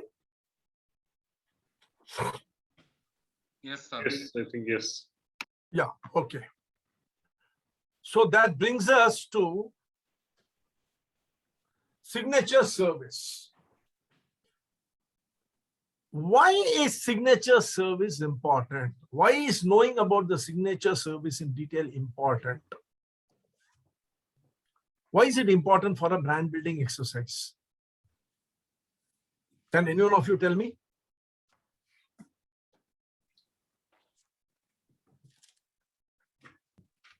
Generally, we call the first impression is the best impression. So to introduce about you, you should have this story.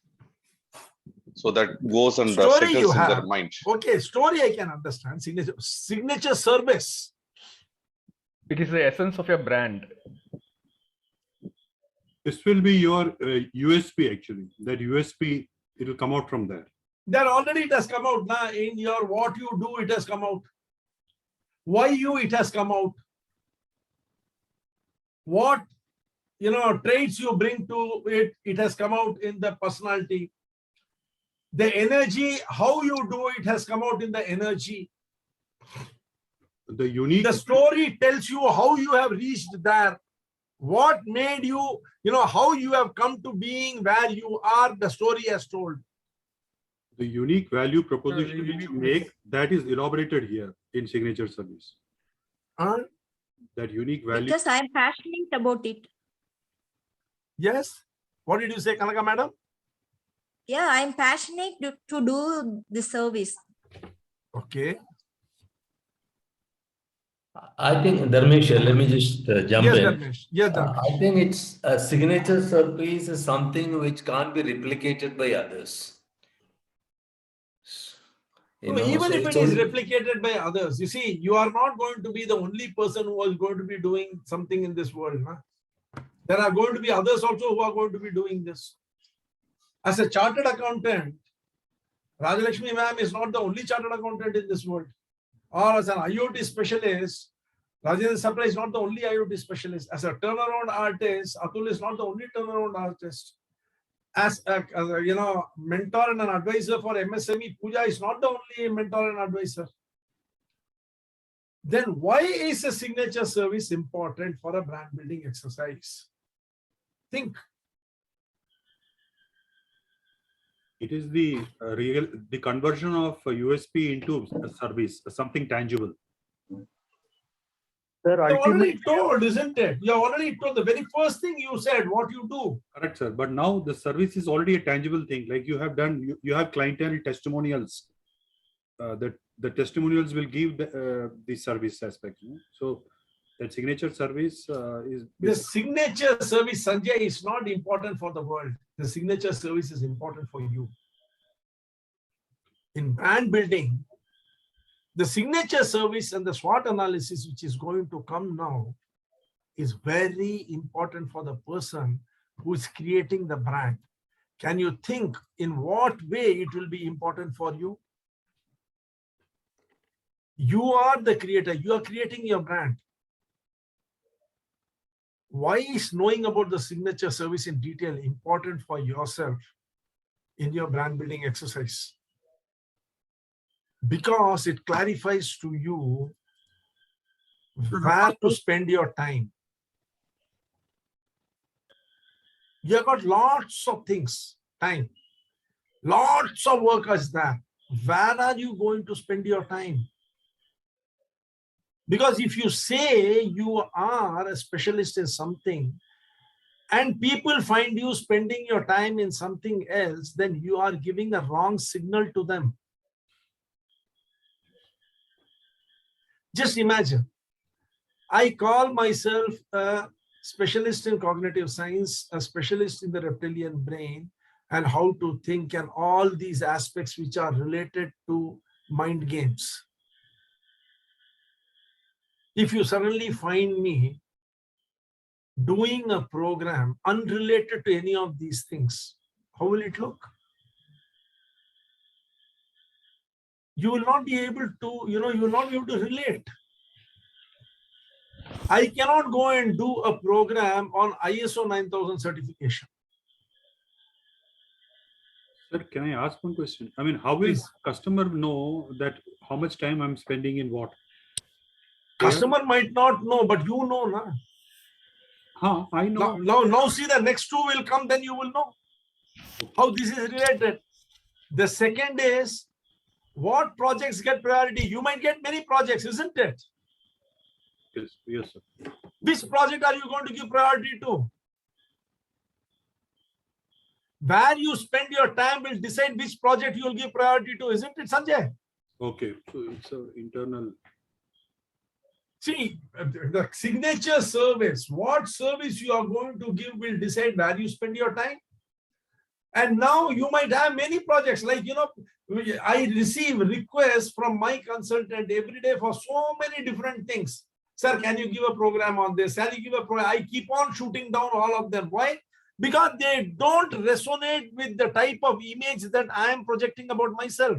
Not that I cannot go and give a program in those. But if I do that, then what happens? So this is our flagship product or service, this one, flagship? Yes. What is your signature service? If you call yourself a process specialist, and then you do something which is not related to process, then what is the message you are giving to the world? Atul calls himself a turnaround specialist. Right, Atul? Yes, sir. Now somebody wants to open a company, a startup.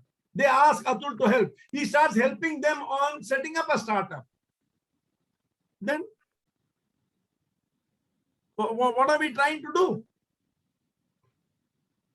You will have to see, marketing and specialization is all about sacrifice. You can do. There is absolutely no issue. You can do it. But should you do it? If you have nothing else to do, if you do that, that is understandable. But if you have multiple projects, which project will you assign time to? That is very important, and that will be defined by your signature service. Where you are going to spend your time, what projects to get priority, and the most important is what type of people are you going to associate with? What are the type of people that you are going to associate with? Signature services are specific know-how, competencies, and offers that you, your team, and your business bring to your audience. Sir, it means, can we say this is the signature service which gets us maximum revenues? They are the service which get you revenue. No, Why but- maximum? They are the one who should get your revenue. They are the only one through which you should get your revenue. No, if there are 2-3 services, the signature service will get the See, flagship. there won't be 2-3 service. There will be one signature service and there will be subsets in that. Okay. Signature services, let us say, all matters relating to IoT will be handled by Mr. Nitin and Mr. Rajendra Sapre. They are specialists in IoT. Now, under IoT, the use of IoT in various industries can be something which they can offer. Okay. Now, you are a process automation specialist. Now, process automation can be related to various industries, isn't it? Yes. Or is it focused on only one industry? No. Other industries, many industries. Now, as a GST specialist or a compliance specialist, Rajalakshmi Madam can attend to GST matters across the board in all industries, all sorts of companies. Right. Pooja Madam can advise medium and small scale industries in automotive sector, in health sector, in textile sector, anywhere, isn't it? Yes.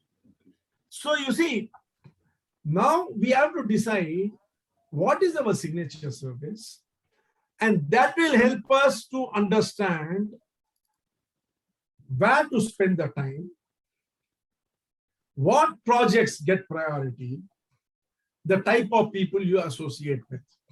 Now, tomorrow, if Rajalakshmi ma'am decides my signature service is training CA people and companies in becoming compliant friendly. Let us say she wants to train people and not do audit herself.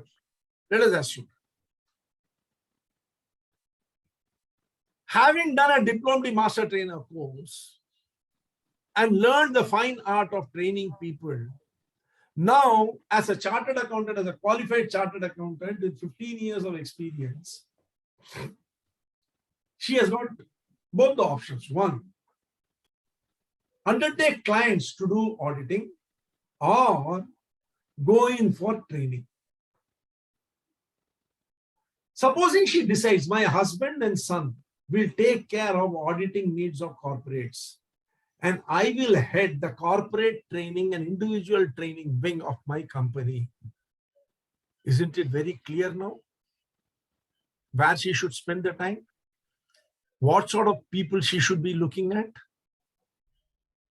As a team which will conduct the audit, her husband and son will focus on C-suite executives to get their business. And as trainer, Rajalakshmi ma'am will look at the audit team, the accounts team, the compliance team, and CA students. You see, it has got straight demarcation. Who are the people who you will spend time on, you will focus on?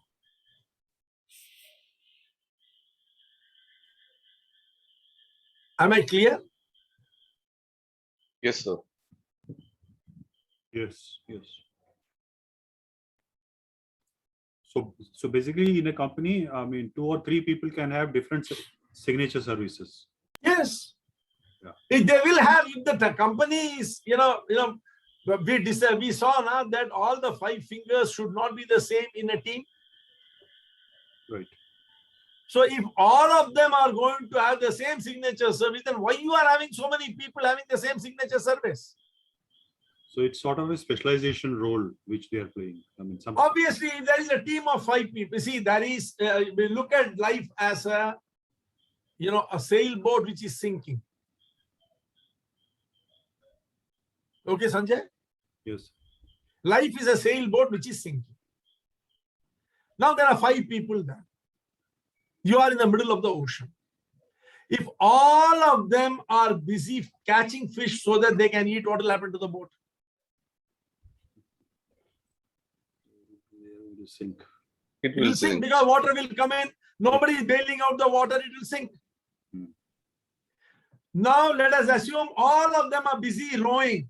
What will happen? It will sink because water is coming in and then there is no food also. So you see, each individual, the 5 people, one of them has to row, one of them has to steer the boat, one of them has to keep bailing the water out, one of them has to be catching fish, and one of them has to be catching rainwater, or have something by which he can convert seawater into fresh potable water. Unless all the 5 do 5 different jobs, this team is not going to survive. So which means here, so here there are 5 signature services. Example.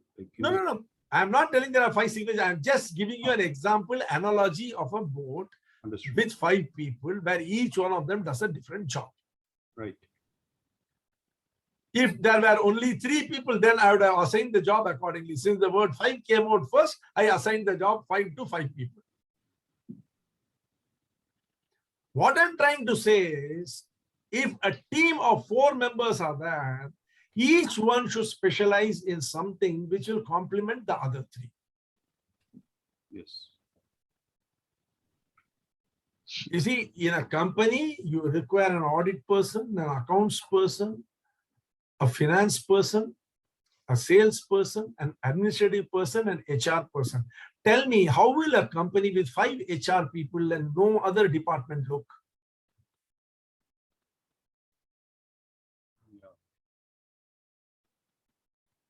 Will it work? No. No, you are having a partnership with another person, isn't it? Yes. What is his specialty? He's into the actual technical thing. If both of you were having the same expertise, what will happen? Yeah, complementary skills will not be there. Not only that, there will be confusion, because difference of opinion will happen. Difference of opinion will happen. Yes.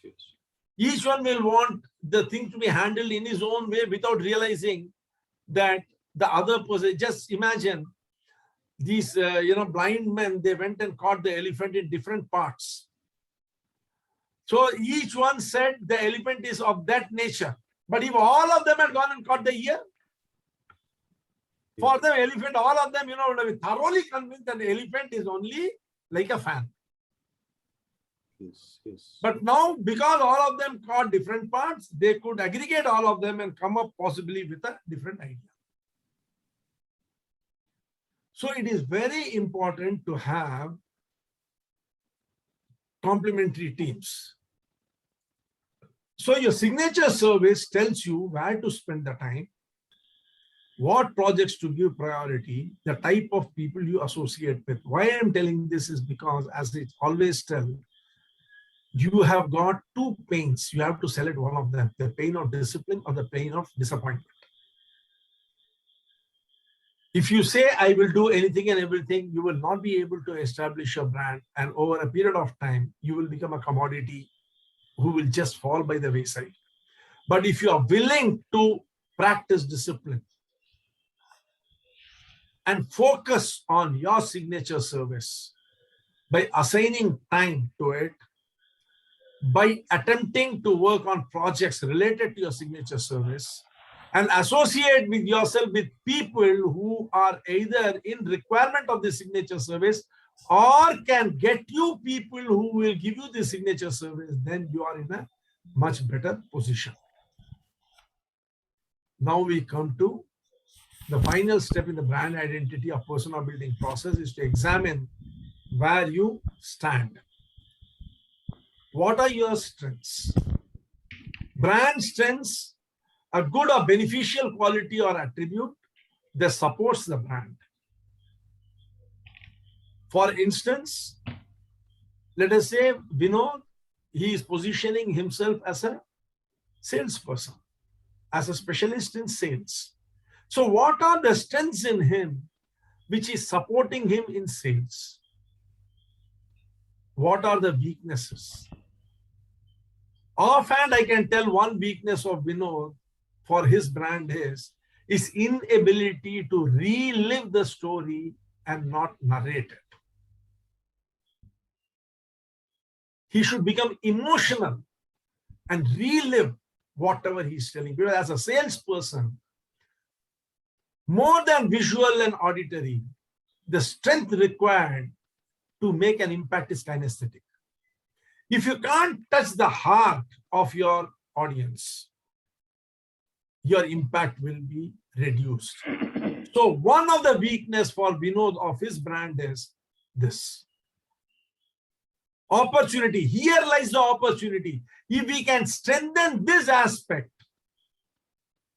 then he takes a major leap in establishing his brand. Circumstances that make something possible for the brand is an opportunity. Oftentimes, having a clear vision of the weakness and how to transform it is an opportunity. A weakness in itself is not bad.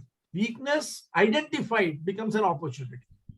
Weakness unidentified can drag you down.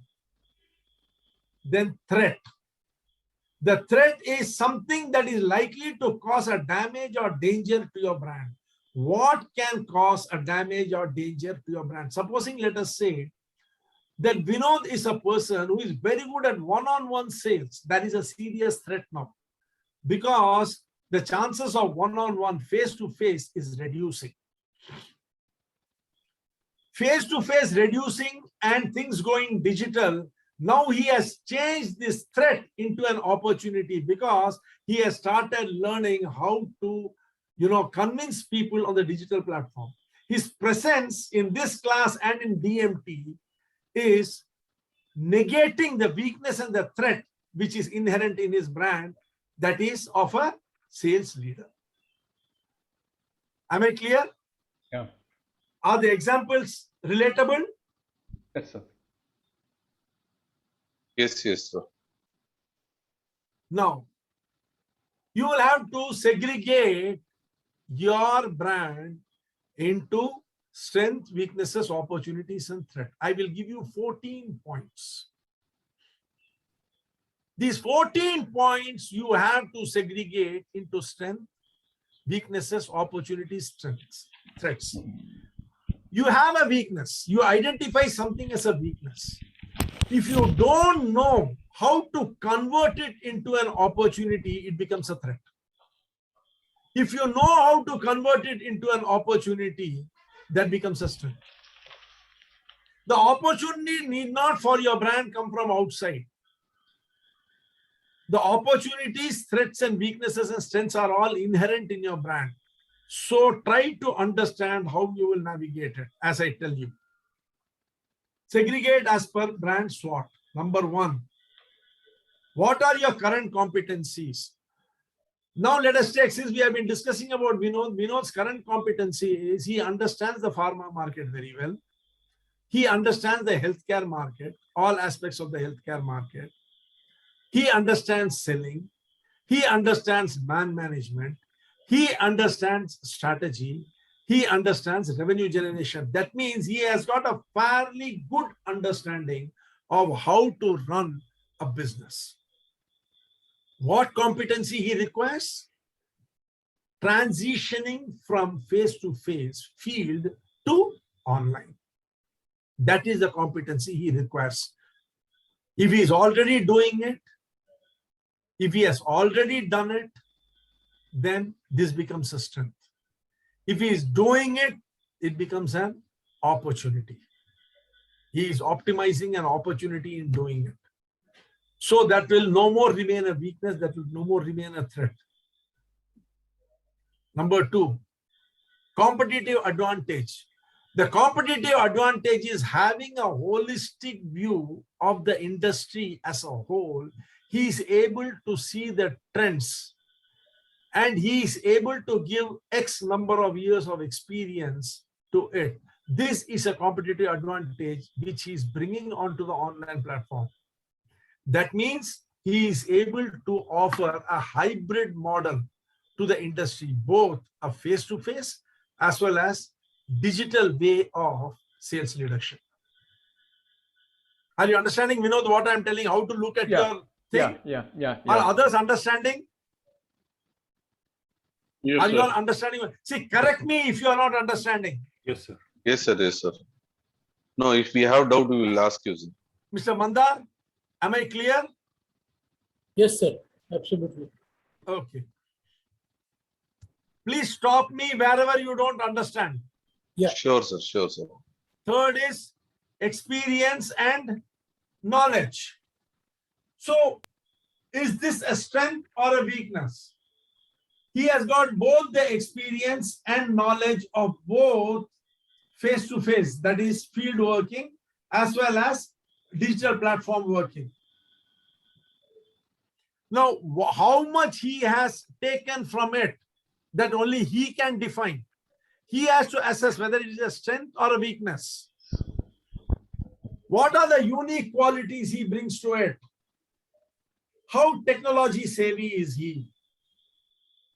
What are his experience? His experience is as a onlooker, an experience is as a deliverer, an experience is as a facilitator, his experience is as a visualizer, his experience is as an initiator. What is it that he is bringing, that unique quality, to his brand as a sales leader in these disruptive times? You are going to be looking at your strengths, opportunities, not from the future or from the past, but from the current real time. You don't know what the future is, past is dead and buried. Today, what are the strengths and weaknesses? In branding, this is one area where it is always real-time current. What are the resources which are there at his disposal? What are the resources? Financial, human, what are the resources he is having by which he can leverage his branding? Supposing, let us say, Vinod were to decide that I am going to brand myself as a thought leader and a mentor and coach in pharma sales and not in active selling. Let us assume he is going to position himself as a thought leader, a mentor and a coach. If he is going to position himself as a thought leader, mentor and coach, he will not, his earnings will stop as a field person.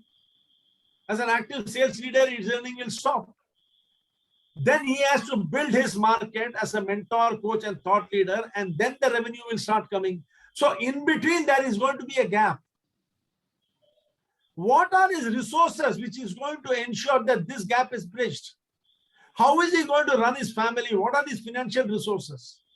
How is he going to spend on marketing himself during this period and messaging his brand value to the market? How is he going to build his ecosystem? What are the human resources available to him? Who are the influencers he is going to tap?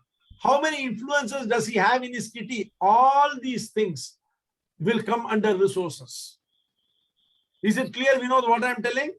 Yes, sir. Yes, sir. Now I understand. Is it clear to others? Sorry, yes, sir. Small point here, sir. Yeah. When we mention segregate as per brand SWOT, which means we are taking the everything, weaknesses and threats. Your brand, yes. You see, these are the points. Now, these are your strengths or weaknesses. Is competency your strength or your weakness? Supposing you feel that you are very competent, but you are unable to offer any competitive advantage against your competitor.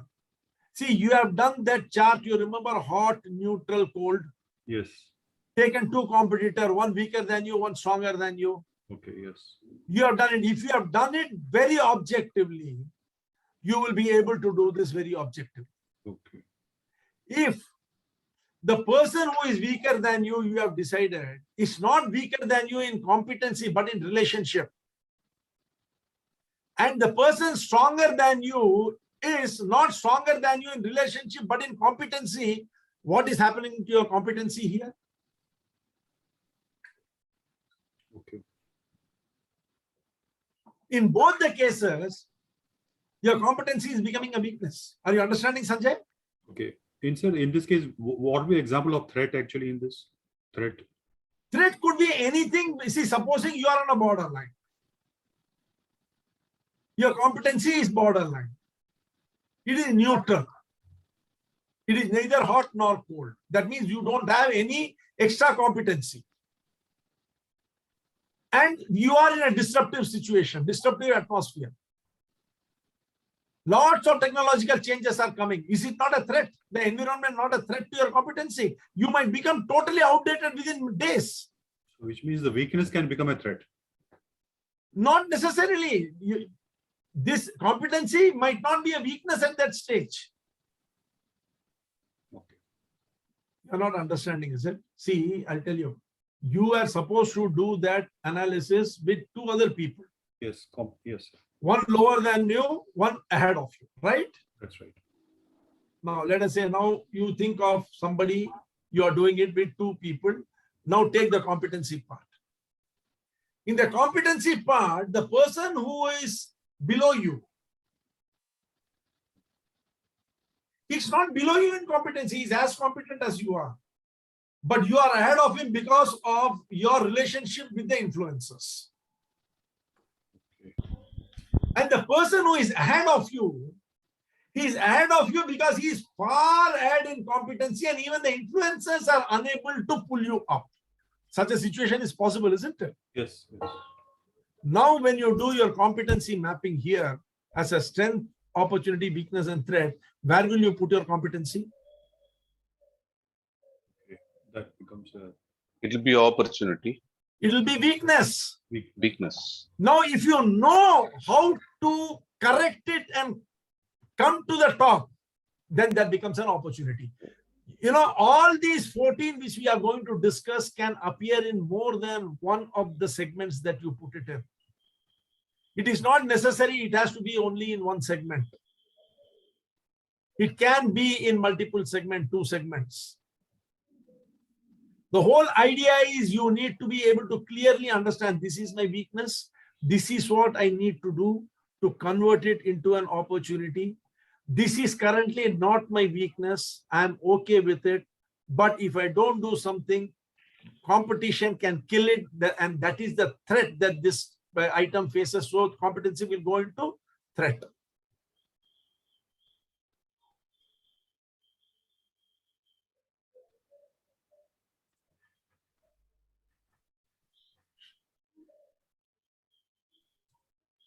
Then we come to your skill sets. What are the skills, the critical skills the brand brings? Competency is different, skill is different.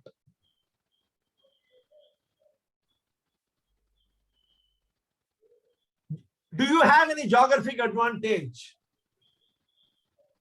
You see, for instance, Rajalakshmi ma'am is in Chennai. What if she had been in Mailadurai?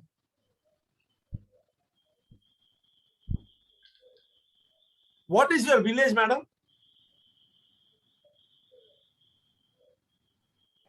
Tirunelveli, sir. Tirunelveli. So what if she had been in Tirunelveli and not in Chennai?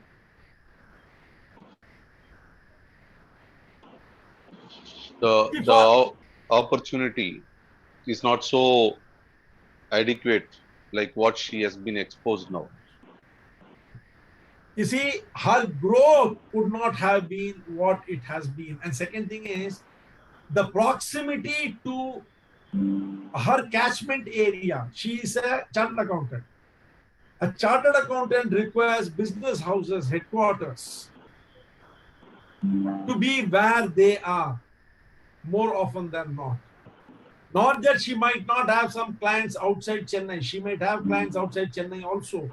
But if you look at a client list, maximum number of them will be from Chennai. Am I right or wrong, madam? Yes, sir. Yes, sir.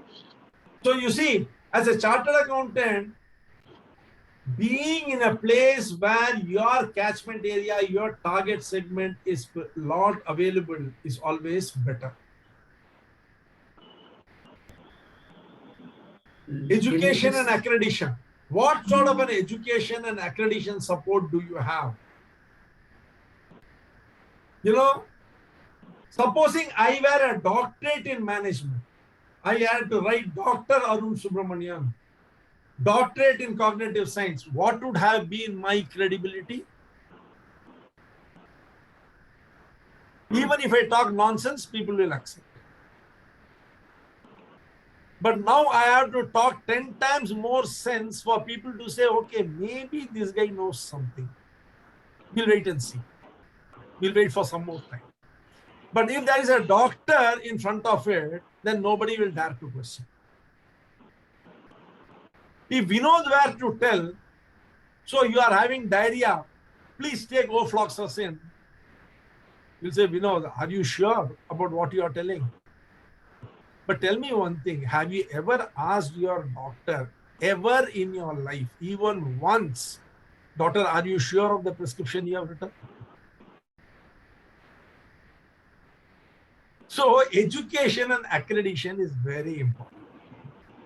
If you have got education and accreditation, it's a major, strength. If you don't have, it is definitely a weakness. Whether you like it or not, you can say whatever you want about experience and other things, but education accreditation, the brand possesses, is a major aspect of its strength or weakness. It can also be an opportunity. If you have the wherewithal to get yourself a degree now or get yourself an accreditation. For instance, I'm trying to get accreditation for DMT from some universities.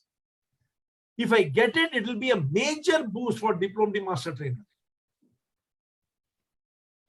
Because then, I will not have to keep shouting at the top of my voice from the rooftop as to what it can do for you. People will simply accept it. And then the certificate which will come for that will have its own value. So you see, accreditation is a major aspect. Then we come to values and culture. What values do you stand for? What is your philosophy? What culture does it represent? Is it just words? Or have you been able to establish? Is it consistent? Is it one-off? When I give a program, if one of my classes is interesting and 4 of them are boring, overall, what is it? Boring. So each of my class has to stand up to scrutiny. And remember one thing, familiarity takes the edge of appreciation. First time you attend a class, you'll be impressed. Second class, the law of diminishing return kicks in. Like the first Rasgulla, it is extremely nice. Second Rasgulla is extremely nice. Third Rasgulla, it starts dropping.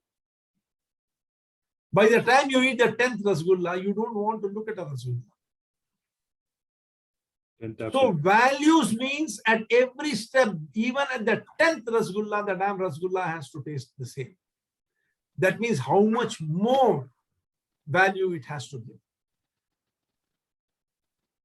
The challenge a trainer has is that at every program, he has to excel the earlier program to maintain the same standard. That means they say, you have to run faster where you are standing to at least hold on to that ground. Leave alone, move forward. So similarly, as a brand, what value are you offering? What is your philosophy? My philosophy is give 1 rupee 25 paisa for every rupee you take. So what is your philosophy? What culture do you adhere to? Are you consistent in your culture? All these things, where do they come? Are they your strength, your weakness, your opportunity, or your threat? Because you don't have these things, it doesn't mean that you have to give up. You can turn it into an opportunity. But if you are not very clear as to what you're offering, then they are at a great threat. Not being aware is the biggest threat that a person can face. Price and value. At what cost are these being offered by you? The cost need not necessarily be money. It can be a transaction of time, a transaction of relationship, a transaction of commitment. And what is the value you're offering? The value here is not value to you, value to him. Because price is going to be paid by him, value is going to be paid by him. For instance, let us say Atul is a turnaround artist. He charges, let us say, a retainership of 50,000 rupees per month for the period that he undertakes the project. And he says, the owner of the company, that I will work on your project and turn around the company in a period of 3 years and give you this much of return. My condition is you should treat me as my CEO and leave the entire damn company's operations to me. Now, what is the value this company proprietor is paying? He's paying him 50,000 rupees per month plus a commitment of being hands off and allowing him full freedom and autonomy.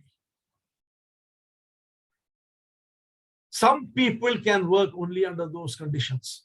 Some people will require supervision. Some people might say that I will recommend the decision has to be ultimately taken by you. I will not take the decision on behalf of the company. And you will have to take the decision based on my recommendation, and you will be accountable for the outcome of it.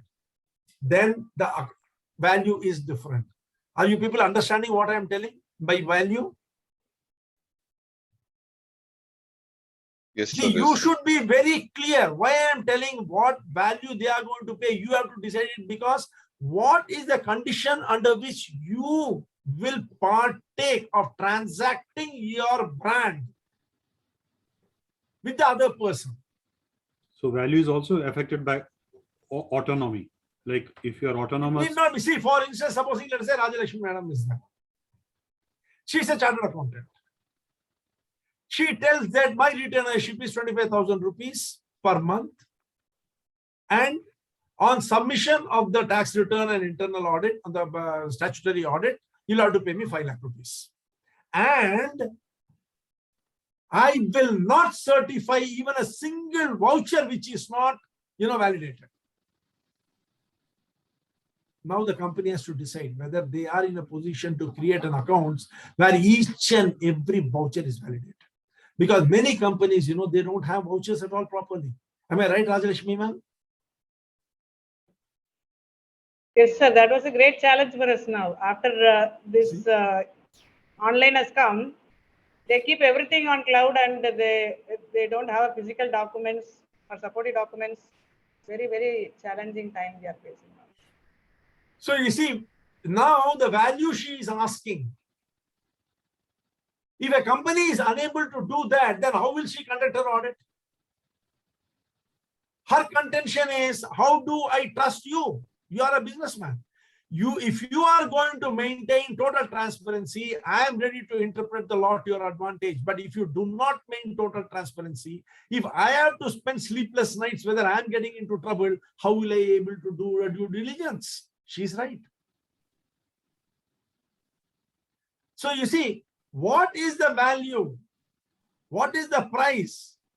Whether it is a strength or a weakness. If you are one of those chartered accountants who is willing to cut corners, then it could be featured both in strength and in threat. Threat of loss of liberty by going to jail for your client. Strength because all the do-number clients will come to you. Now it will feature in both. Are you understanding what I'm telling? So it will all depend upon how you want to define it. What are the systems and processes that you have in place which is unique, which gives some advantage to you? If you don't have any unique systems and processes, it could be a weakness. If you know how to get those systems and processes by which you can enhance the value of your brand, it could be an opportunity. If you are unclear about what the systems and processes you can offer to your client, it can become a threat. And if you have very clear systems and processes, then it becomes a strength. Marketing and distribution. How are you going to market and distribute your brand? Are you clear in your mind about it? At this moment, I think this will be a weakness for all of you, because we have not yet discussed acceleration and expansion. Once we discuss acceleration, expansion, positioning, this can, depending upon how well you understand it, this will become a strength for you. But till such time, this will remain a weakness. Delivery capability. Again, how well you are going to be delivering your brand to the market. Again, this also will be very clear after we have discussed expansion and penetration. Express and articulate. How well you can express and articulate. Again, these three, the 14th one will be decided by messaging, which is the very next class that we will be having is on brand messaging. With this, our identity closes. Should I go over it once more? Can you all take a screenshot of this, please? Taken, sir. Yes, sir. 1 minute, sir. Just 1 minute. 1 minute.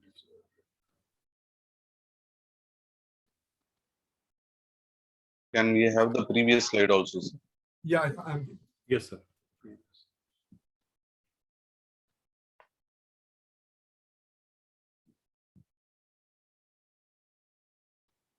Yes, sir. Yes. Taken, sir. Can you please explain once again the systems and processes part?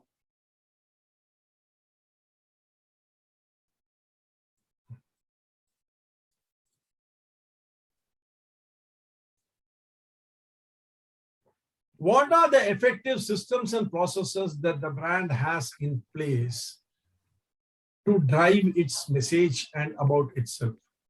For instance, let us say, can any one of you come forward as an example?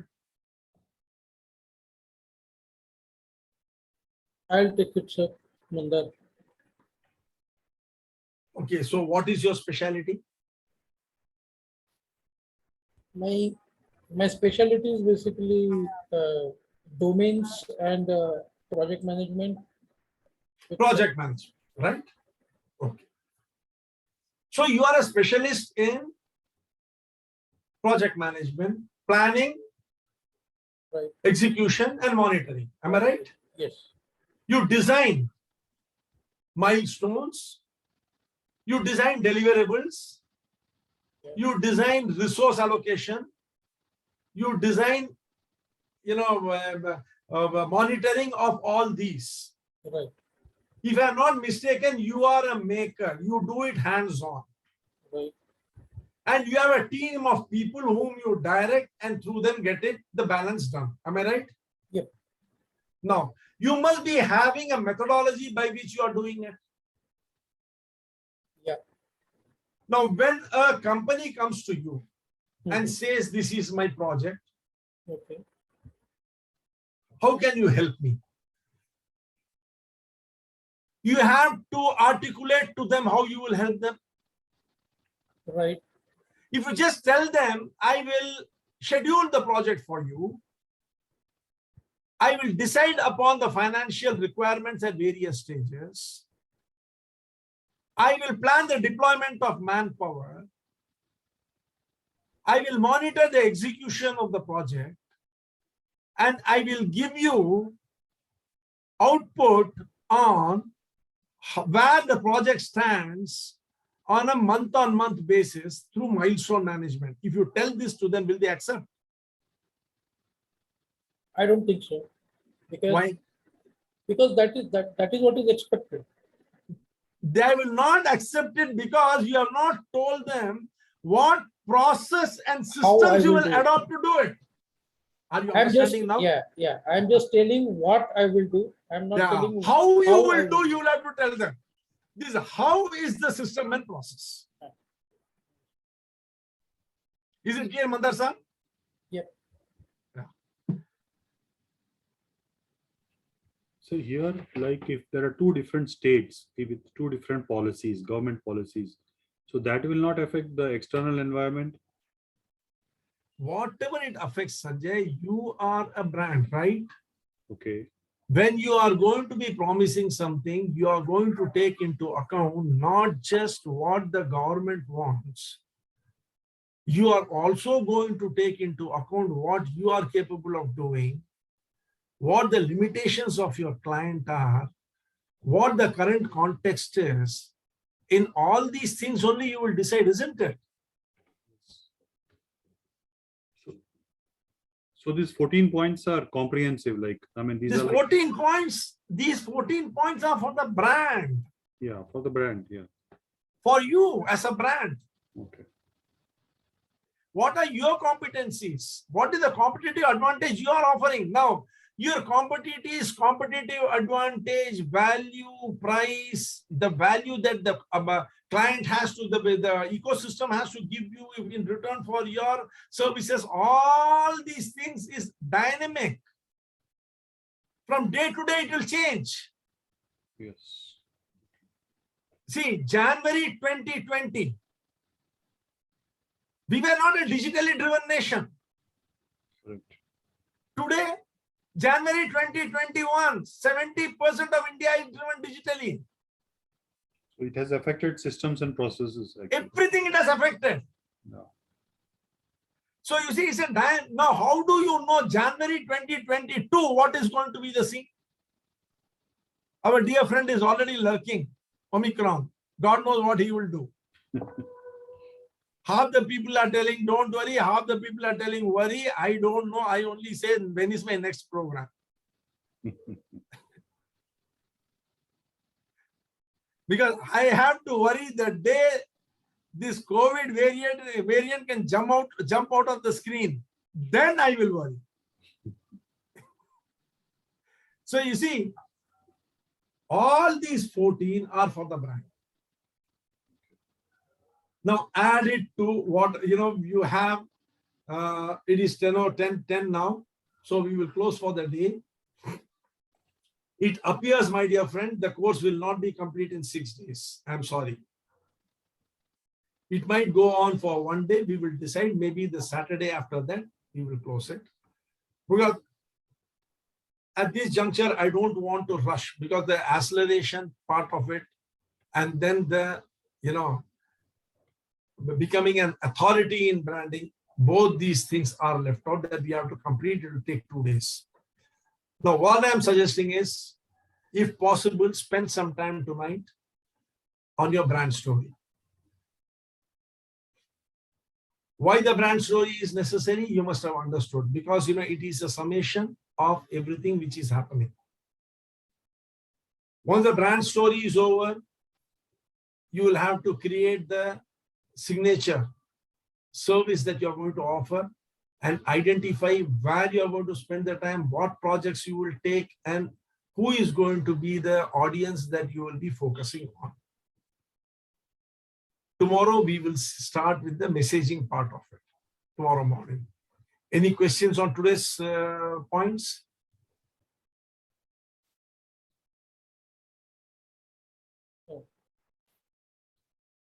If there is no question, then we will close for the day. Yeah, we're good.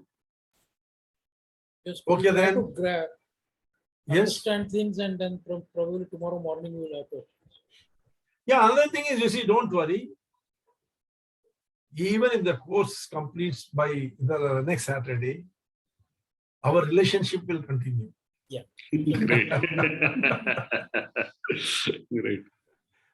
And then, I am not averse to meeting once a week, even after that for a couple of weeks. If any one of you wants any clarification as a group, or we can meet as a group once a week after that for a couple of weeks, or we can have team-wise meeting, one-on-one meeting, telephone calls, whichever way you want. One thing, let us make it very clear that you are going to create your brand. After you do that, whether you take it to the Ganges and let it float or signal it to the world is your decision. या तो गंगा में बहा दो या उसको Very good. Great. Okay, good night, folks. Right. Yeah. Right. Good night. Good night. Good night. Tomorrow at Good night, 10 sir. a.m. Right, sir.